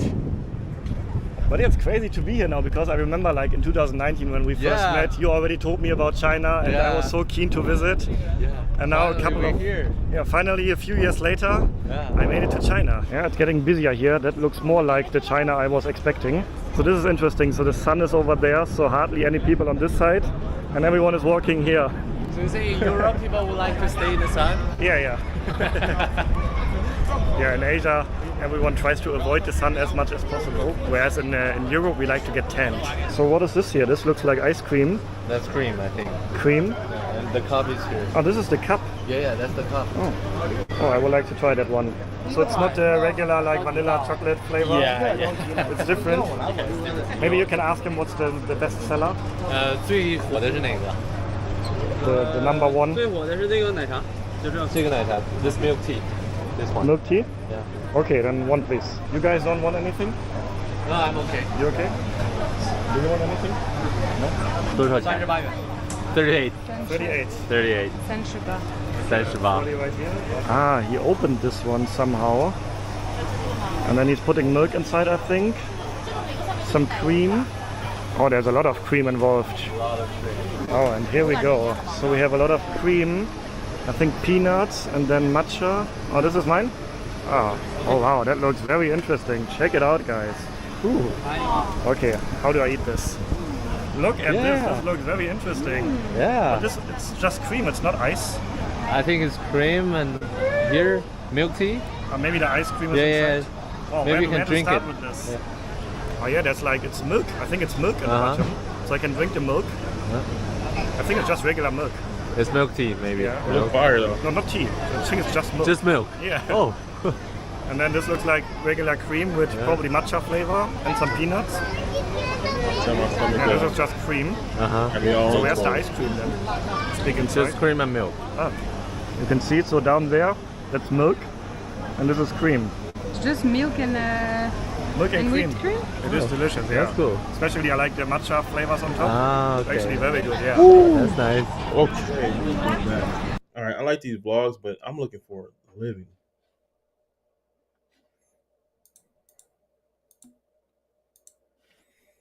Guess what? You can bring your phone to Metro. You could text.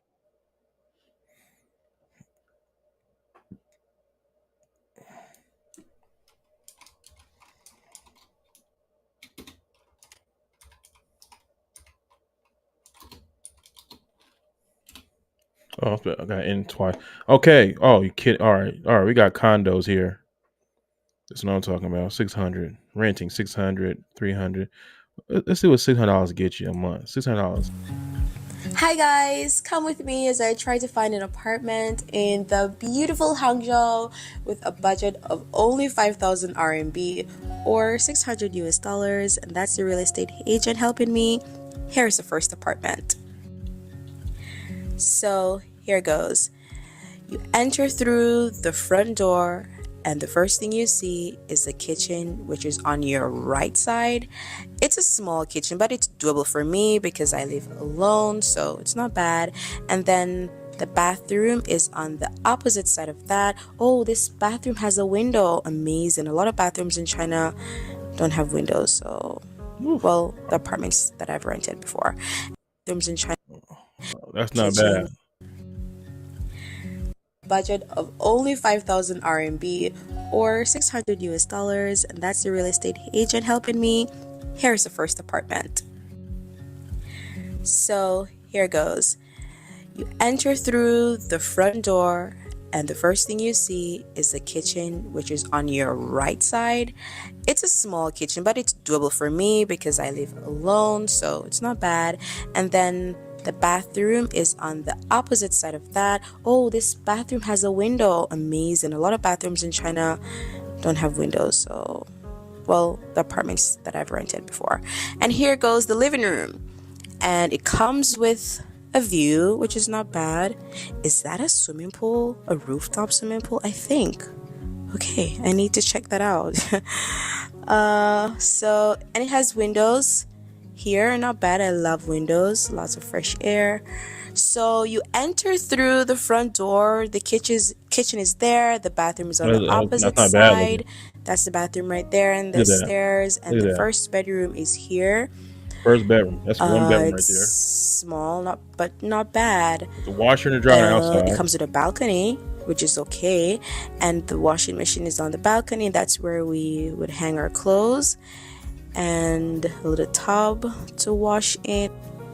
And this open balcony is my favorite thing about this apartment. I love how open it is. I love that I could get a lot of air in the apartment. Proper ventilation. I love that. One really good thing about renting apartments in China is that they usually come furnished. Especially if you're new in China, you're just arriving in China, this will be so convenient for you. Now let's go to the second floor and see what's there. So here we are on the second floor, and as soon as you arrive on the second floor, the second bedroom is on your right. Let's see what's in here. It comes with a little table and chair, a bedside table, well, 2 bedside tables, a closet, and this bed that is pretty hard. Yeah, beds are hard in China. And a little view here. But not bad. Now let's go over to this walk-in closet and see what's going on here.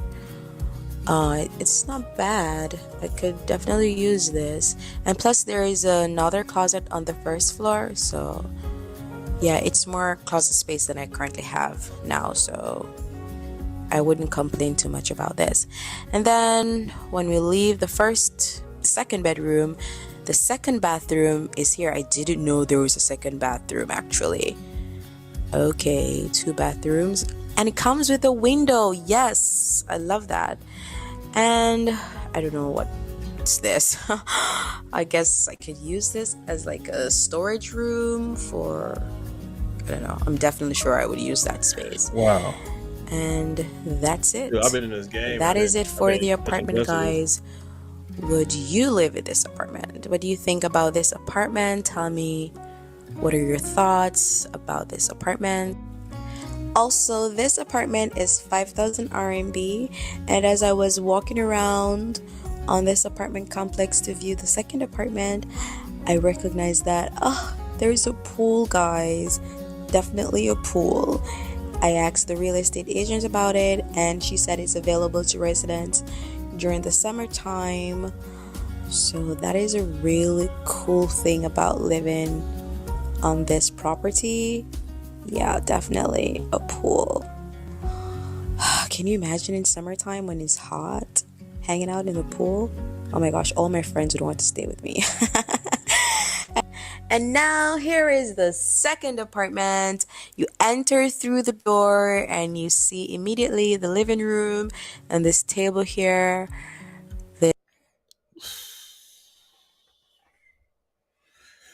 Oh man. All right, sorry guys. I really haven't been into too much into it. I've been playing my DCUO.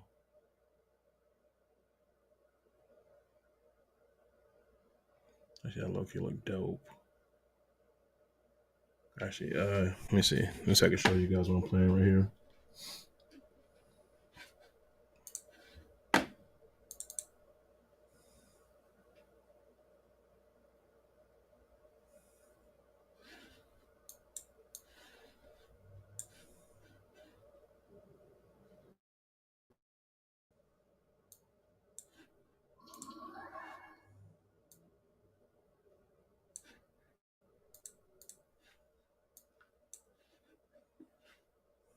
If you guys was wondering what I was playing, this is what I was playing right now.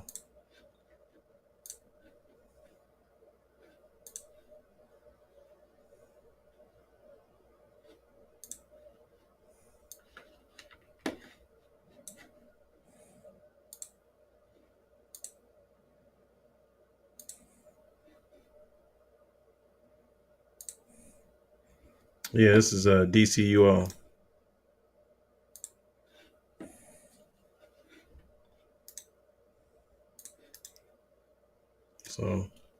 So I was I'm actually creating me.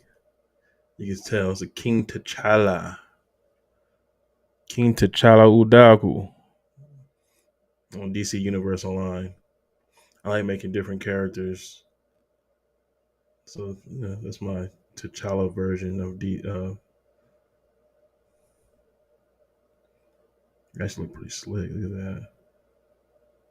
Yeah, that's my T'Challa version.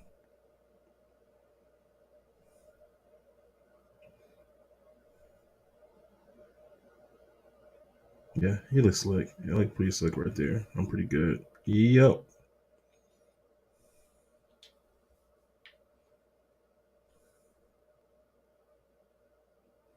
That's my Black Panther. My DC Universe version of Black Panther. You think that's something? Man, y'all haven't seen nothing. Watch it. Let me go back. Let me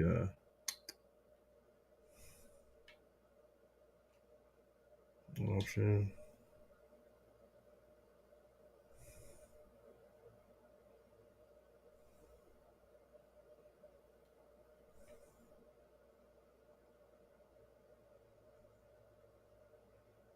Ooh, I'm starting to get tired. Been streaming for a while now.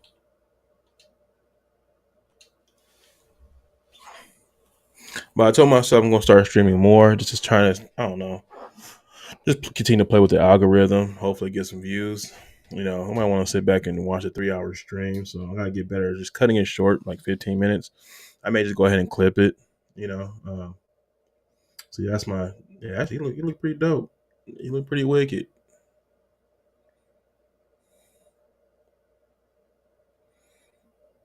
Kind of look like T'Challa, doesn't it? Kind of look like him. I think I know who he is. If y'all don't, that's Meteor Man. It's a classic. And then I think everybody know who this is. Killmonger. Darkwing 2, inspired from The Invincible. And I got my version of Captain Steve Rogers here. Let's see who else? Tara Grayson. Tyrone Johnson, which is Cloak from Cloak and Daggers.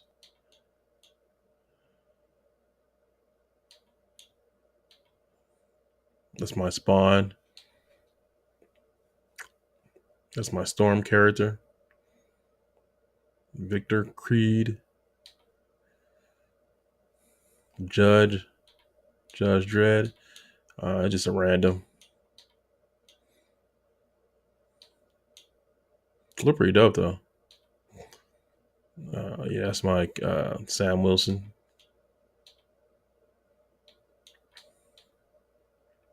Umbaku. The great gorilla Umbaku. Nobody can't tell me he don't look legit. I look just like him. Witness the Jabadi strength. First hand.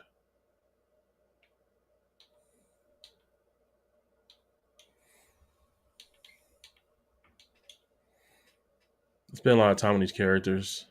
Trying to make them look dope as much as possible.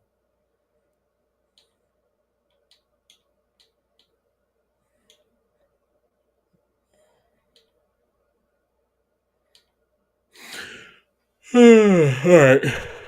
We get off the video game. I just want to do some things real quick.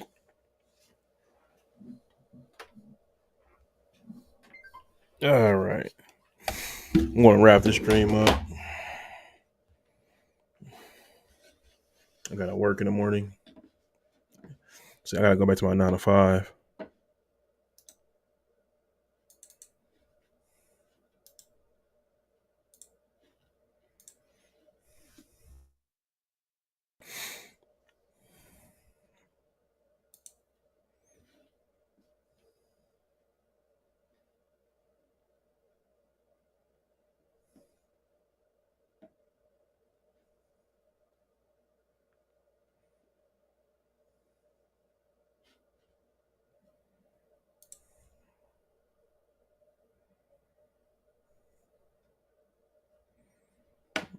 Try to remove this from my screen. There we go. I'm going to go ahead and put that back up. No, not that one.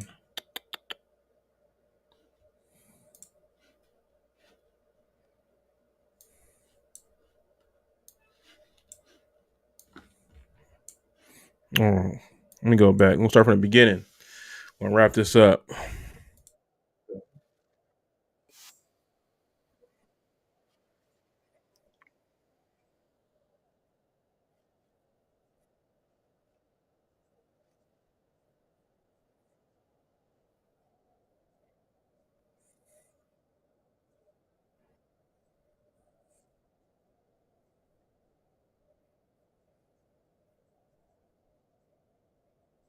Hmm.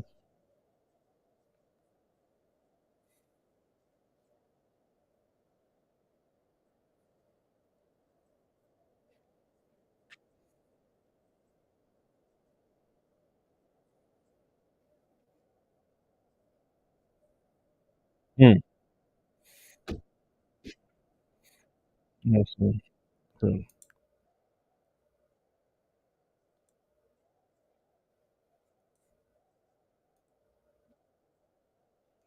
That's dope.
Yeah, so there's the Chinese population is very high, so that's why they have a lot of sky rises, um, type apartment complex. All right, because a lot of them are just instead of widening out, they just go straight up, which is actually not bad. Which is actually pretty smart of them. You know, how can you say that we're overpopulated as a people when technically speaking, look at all that land over there. I think when they say overpopulated, I think that's BS. I think what's happening is that there's too many people for them to control. That's who else screaming and hollering about overpopulation. You know what I mean? Just saying.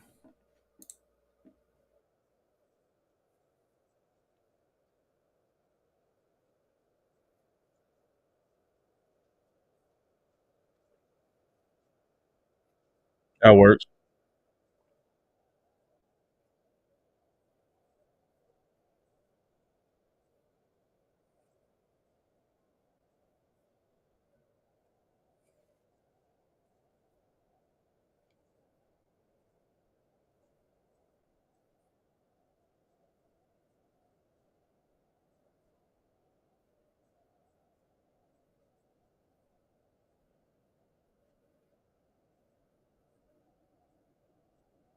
Mm, that sucks. I need a cushion.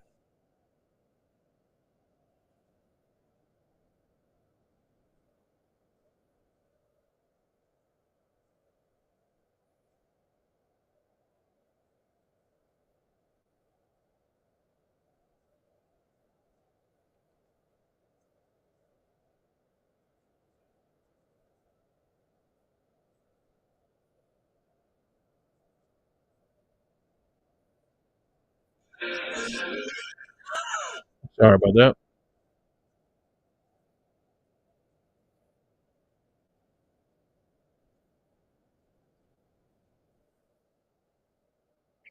So it got 2 bathrooms and 2 bedrooms.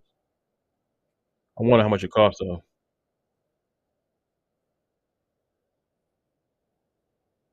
How much it costs?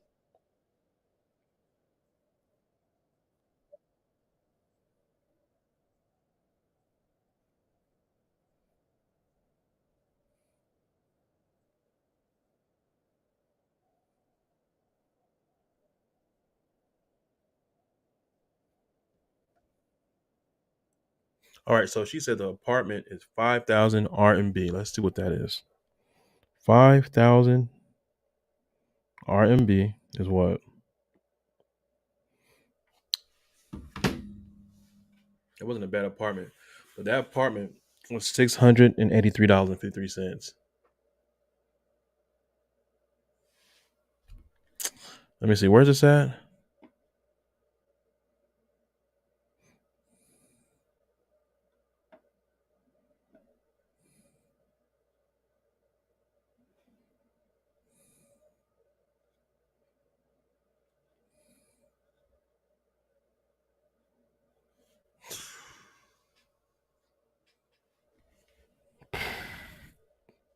So six. Let's see. Let's round it up. All right, $700 in rent.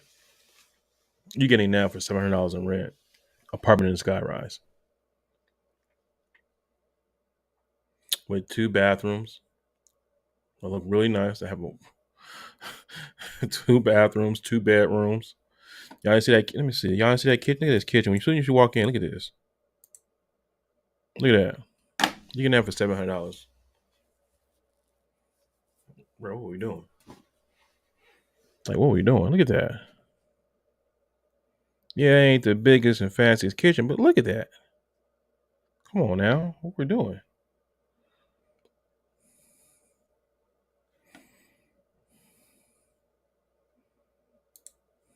What else they got? Oh, 5,000.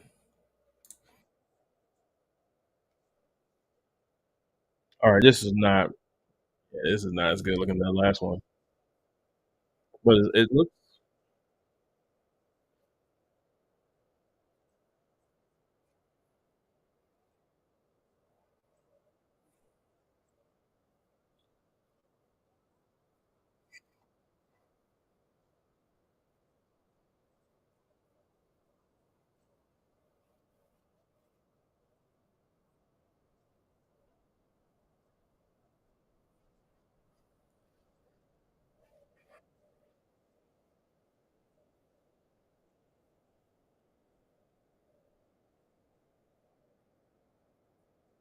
most likely.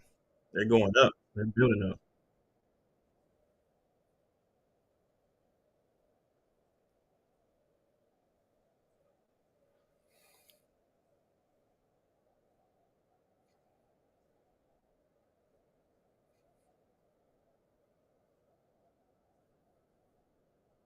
Right.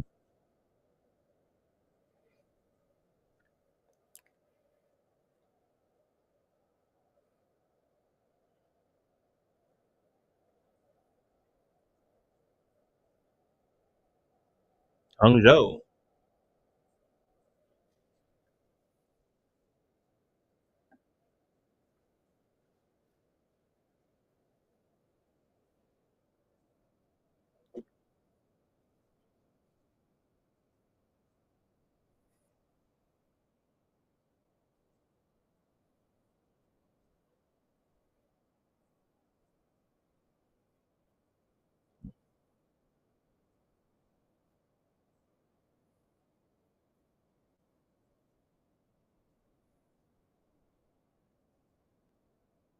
It really ain't that bad. It's small. It's compact, but for me, it actually wouldn't be too bad. First, I'm a little bit more bigger, but if I was on a budget, it wouldn't be bad at all.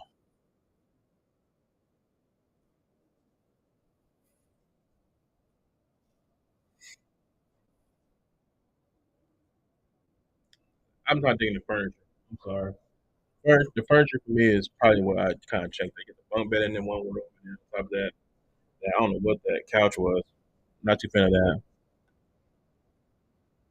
But then you go upstairs. So this is a 3 bedroom.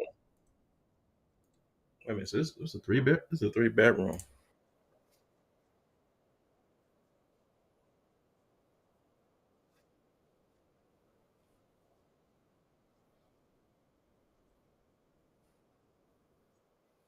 Yeah, I went and did that. But yeah, it's 3 bedroom.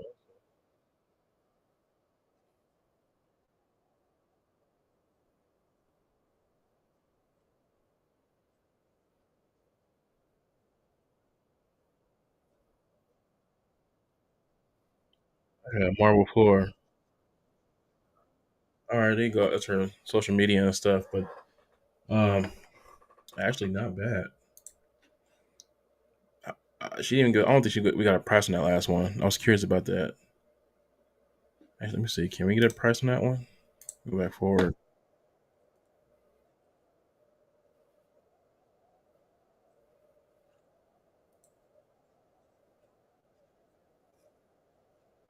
Oh my God, you guys, I'm sorry. These apartments would you live in? Would you live in any of these The whole time I was apartments? streaming the video. Comment below, I'm let me sorry. know. What are your thoughts? Thank you for watching. Below, let me know any of these apartments. Which one of these apartments would you do? That is it for the bed and the closet. So if they're about the same and the amount, view. that's not bad. That is For it that price. for this apartment, guys. What do you think? That's Which not one bad of for that these price. All right. Let's take a look. You dead ass right here. I'm going apartment shopping. He said $500 USD. Let's take a look at this. What are you talking about? What about son? 你是在住宅吗？对，这栋住宅了。I'm going apartment shopping. Bruh, you ain't gonna show us? 你是在住宅吗？ They ain't gonna show us. Okay. My $300 loft, bruh. $300 loft. 800 yen in China.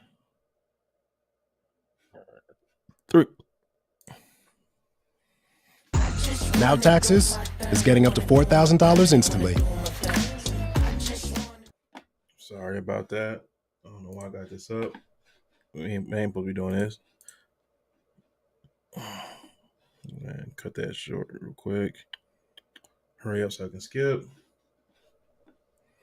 All right, let's go. Let's go, son. Hello there, beautiful people. I hope you are doing well. Happy New Year. I know I've been gone for a while, but I hope your 2022 has been filled with light, joy, and so many opportunities. About a week ago, I moved into a new apartment and I thought I would share what a typical Chinese apartment looks like, and for those who are planning to move to China maybe in the future, what you can expect and how much you can expect. I moved into a 1-bedroom loft apartment and I am paying an equivalent of $300 US per month. Wow. Now I know that this will differ depending on which city you're in. I live in Kunming, which has relatively low rental prices, whereas bigger cities such as Beijing and Shanghai will probably cost more for a similar apartment. This apartment was fully furnished and I haven't changed anything up. This is how I found the apartment. I thought I would share what it looks like before I put my own touch to it. I hope that you enjoy the rest of this video. Please subscribe if you're not subscribed. Please don't forget to hit the notifications bell so you get notified each time I post a video. And don't forget to leave a comment down below if this is what you expected the apartments in China to look like. Thank you so much, guys, for all your support. Be blessed, and may 2022 bring you everything good. Okay, bye.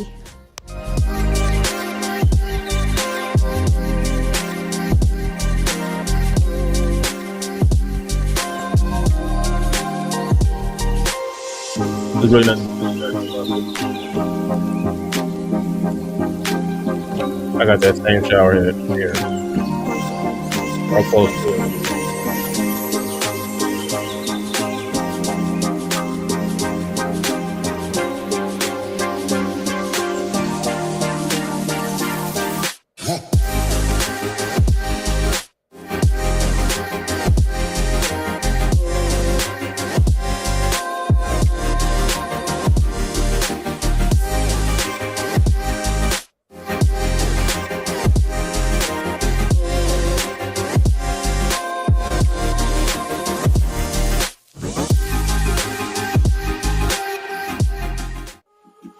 That's cool. I like that view.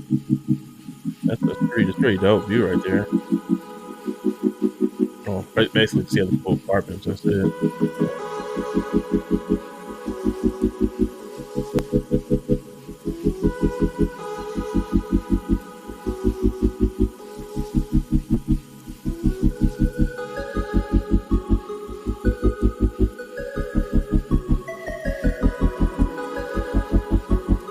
This is a $300 law, which it's I have to say, this is still really good price. This law will cost you about $1,200 still. In certain places, like on the city, like New York and stuff like that, and California, you're looking at about 2-3 G's, 2.5 G's. With amenities. Yeah, you're looking at about a little, I'd say over 2 G's. Crazy. But here you get it for free.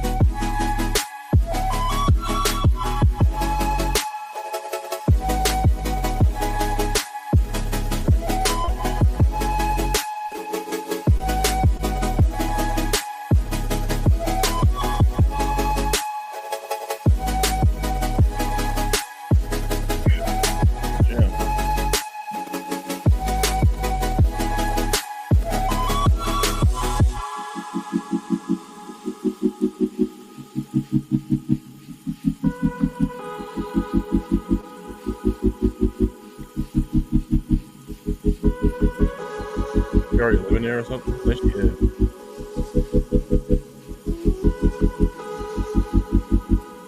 That's pretty dope.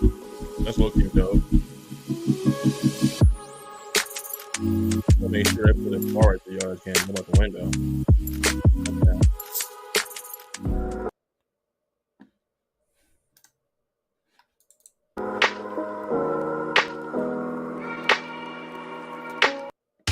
Get game day deals on Uber Eats. This week, it's buy one, get one French fries from McDonald's. All season long, Uber Eats has deals on your football favorites. Order now. So I was dating this guy, Chris, for years. I wanted to buy a house. Chris didn't. Then I realized I don't need to be with someone to buy a house. I can do it on my own. Hey guys, welcome back to my channel. Welcome back to China. So you guys remembered I did a few house tour and apartment tour here in China, and people were really shocked by how much value you can get here, right? Last video, I think it was like $600 for a 4-bedroom brand new apartment here in Chengdu, and it's very high quality. And today we came to another part of the city. So this area, it's called Panchenggang. It's about 30 minutes drive from the last apartment tour. So my friend Winky, yes, come here. So today we're interviewing Winky. Okay. So you're gonna take us to your apartment. Yes. Yes, take us to your apartment. East of Chengdu, and where I lived already 2 years, over than 2 years. Yeah. Over 2 years. Yeah. How does it feel like living here so far? Feel like 体面. 体面, how do you say that? Elegant. It's a good area. And you just told me this area is actually developed by a Hong Kong company, yeah. right? Yes. So as you guys can see, look at these two buildings. They look pretty. They really reminds me a lot of those buildings in Hong Kong. Yes, it's Hong Kong style. Yeah. And 香港人非常讲究风水，所以呢，住在这个地方，我感觉我整个人都旺起来了。对。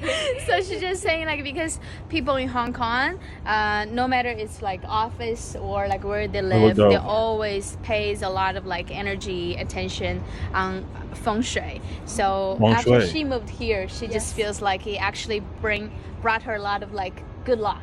Yes, right? Because you feel like the feng shui is right. So basically, this place is called ICC. Downstairs is a mall. So right now we're actually standing on the top of the mall area, right? But the apartment building is connected with the mall. Yeah. So we can actually go to apartments through the mall. Yeah, that's true. Yeah. So it is pretty convenient and it's very advanced as well. Yes. And honestly, guys, I really like this area, but oh my gosh, look how many buildings. Like this is actually insane. I'm just gonna show you a little bit, but then we're gonna go downstairs, we're gonna get some coffee, and then we're gonna go to visit Winky's apartment. Look, oh gosh. But that area looks quite nice. Also reminds me a little bit of Bangkok actually. In the end, we're gonna tell you guys the price and we're gonna show you. Let's go. So yeah, this is I think the line 2. At the moment, Chengdu has about 18 subway lines, so you can basically just go through the city, just by taking subway. And the prices depends on how far you want to go. So the furthest is from the city to the airport, which is about 42 minutes drive, and it costs about $1, 20 or 30, something like that. So that is the most expensive ticket, and most of them are about 3 yuan, 2 yuan, 4 yuan, which is just like 50 cents, something like that. 是吧？知道了都惊呆了。是呀 Wow, look at this, guys. So Winky just telling me this area a lot of celebrities like singers, like Xiao Jingpeng, he's from Taiwan. He bought an apartment here. Producers, so you guys remember in the last video I took you guys to another very fancy area here in Chengdu, which if you want to get like very nice villas, that's where you are going for. But here if you want some like big flat, very convenient, living situation, so this is the place where you should be like staying. It's also very close to areas like Taipei. So basically for shopping, for like food choices, here would be the most optimal area, and also it's quite young as well. So a lot of young people, like Winky herself, she's also actually she's an influencer. She's doing like a fashion lifestyle. So they got a mall downstairs. Content, I heard that's what they're like gonna be doing a lot of in California. Producing. Yes, she's a photographer as well. So very talented. And where are we going now? We're gonna get some coffee. Good.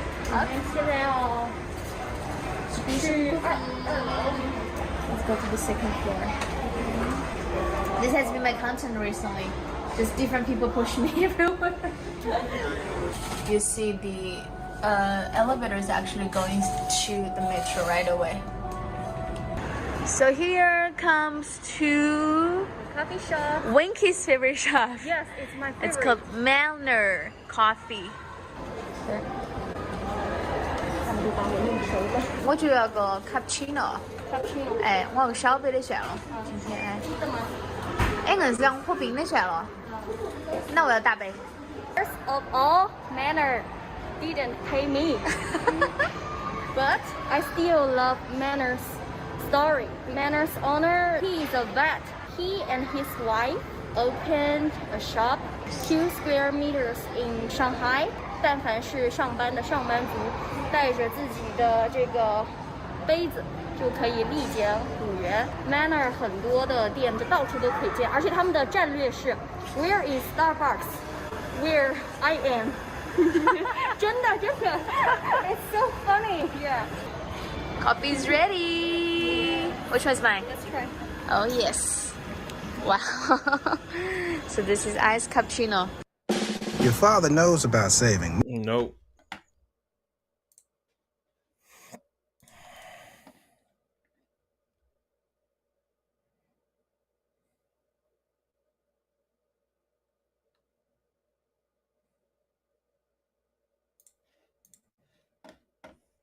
Back to the Lang Langs.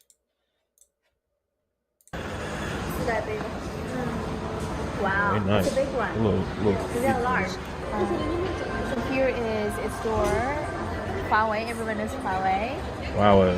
But unfortunately, every time I come to this mall, it's quite empty. They got cars. Huawei's got Right? cars. Like not many people. I'm not sure why. Is it because just way too many malls in this area? Because probably you will see 2-3 big malls like this within like 2 kilometers. Cool, and Yeah, you the can crowd. also buy these little things. Just put it on your. And this is. All right, let's go up a little bit ahead. Okay. It's, All right, we at her place now. Photo is from my favorite. Yeah. So this. Nice, got a little gym right there. Off rip gym. Welcome. Ah, let's go. Yeah. So this part is my living room. Mm-hmm. And this photo is from my favorite artist. Yeah, so I just printed. So this is your living room. Yes, and Let's go from here. Let's start from here. So this side. this side is okay. It's like a collection corner. Here is some book, some my Perfumes. You got a lot of perfumes. Yes, and toys. Okay, actually, here have some special cups. Okay, let me come through. Handmade. Oh, where did you get it? From my friends. Yeah. I like this one. I like this one. A lot of stuff is from my friends actually. Okay. For example, this candle and this toy. Okay. Yeah. You got what this camera? This camera. Okay, I bought it online and it's some. It's a vintage one, right? Yes. All right, come on. 这个是 Boyfriend. 狗屎啊！品质的是什么？ It's a new brand. Wow. The stone. Stone. You can feel it. Maybe they can bring your lucky. So Okay. I choose. So it's like an energy thing. Yes. Okay. Yeah, you can tell she gonna look this older though. This Nice little. You have a lot of little It's from interesting stuff. my friend. Okay. He is also artist. Now he is studying in New York. Yeah. This guy is really talented. I don't really care about the rocks, sweetheart. It's just some. On your right. Yeah, we don't see apartment. My mirror. Yeah, no rock. Everyone loves this mirror. Everyone will take selfie. I always do that. Yeah. Okay, so this is me today, everybody. That's why you Sure. hear this crutch thing all the I time. already had a replacement. Look how dedicated I am. Hit the subscribe button if you haven't, okay? Just for this dedication. All right, so here is your sofa. I like your rug. It looks nice. It's very cute. Our woman Very over here is detailed. overweight. Yes, and I really love Bunch of You big don't have a bodies. TV. TV. Oh, You don't Spoiled watch big TV? bodies. Ah, okay. You have a. Oh shit! I forgot what is that called in English. like You're okay. Okay. I always need match. Yeah, I don't Okay. need TV. Let's go here. So you have a kitchen as well. It's not bad looking though. Do you cook a lot? Mostly 3 times a week. Oh, that's a lot. You go to the gym all the time, 3 right? times a week? So you eat healthy. Yeah, that's true. For example, some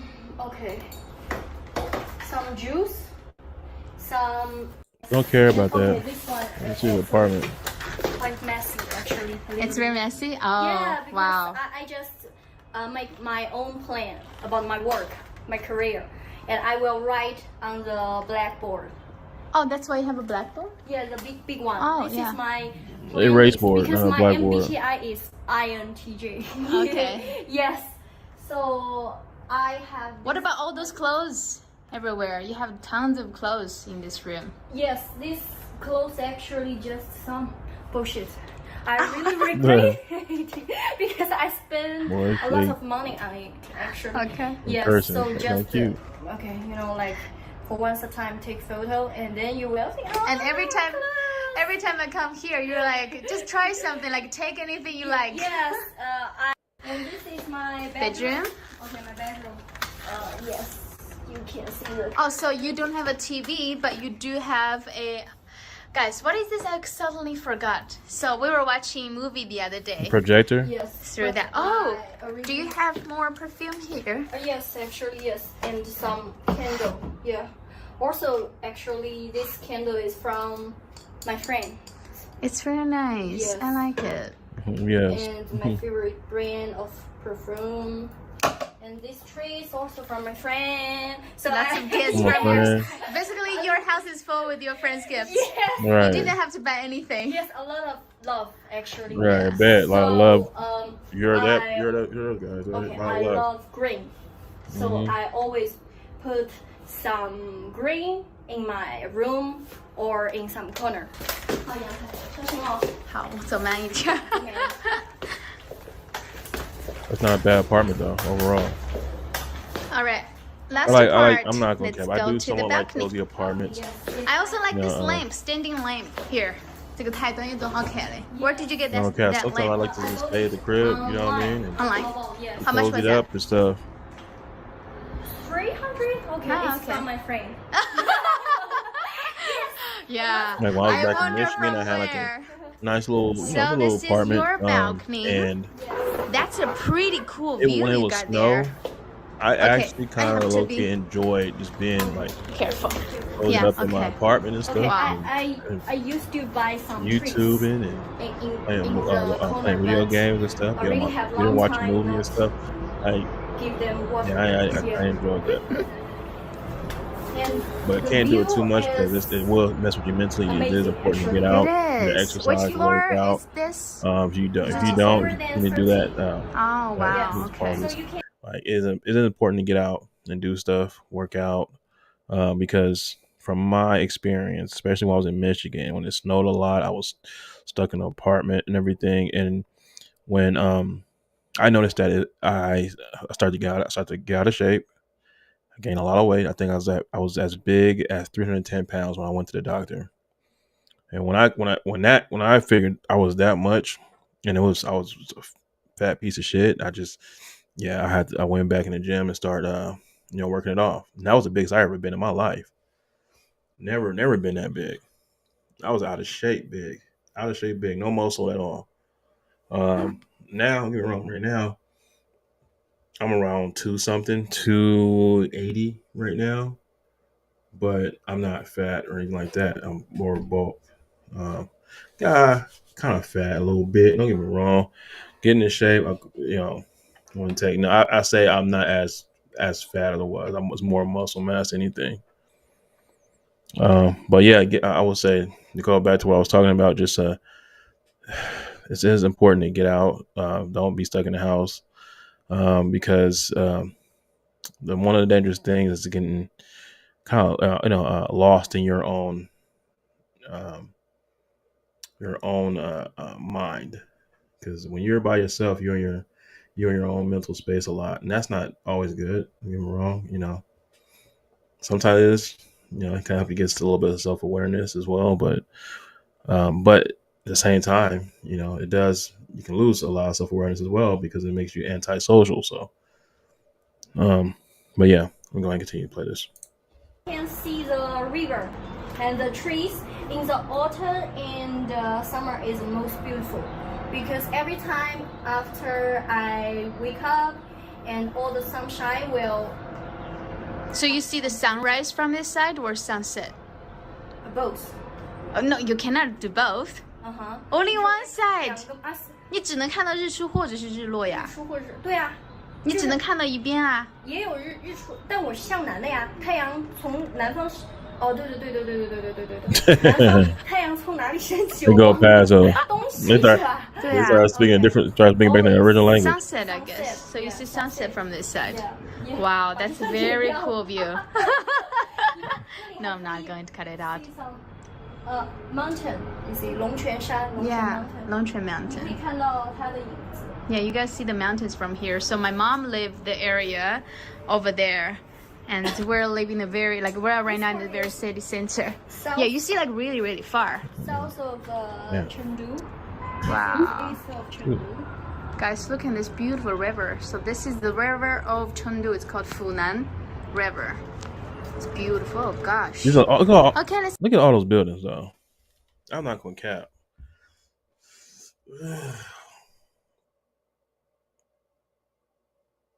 That's kind of nerve wracking a little bit, being being around a lot of buildings like that. That'd probably be a con for me right there. But shoot, looking for a place to stack up overall. go inside. We got the amenities though. So how much money do you pay for this every month? 5,000. 5,000 Chinese yuan. Because this apartment. She's 5,000.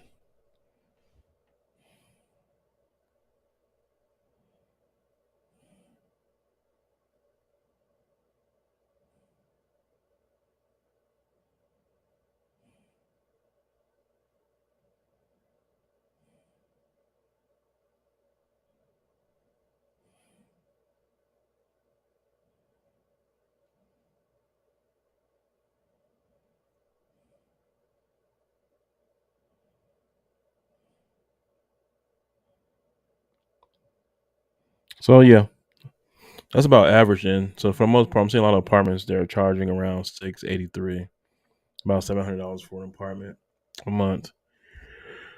Apartment actually, when I first time find it, is empty. So there's no furniture.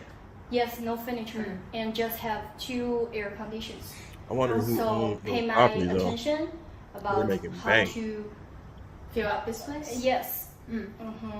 Yeah, And my lender is Hong Kong. This girl right here. From Boy. Hong Kong. The landlord. Landlord. Jesus. Yeah. My landlord, Hong Kongese. So actually, when we communication, the ring, because I'm sorry, I gotta speed this up. I'm about to close. I'm gonna continue tomorrow. I'm starting to get tired. I've been doing this for over 4 hours now, streaming. But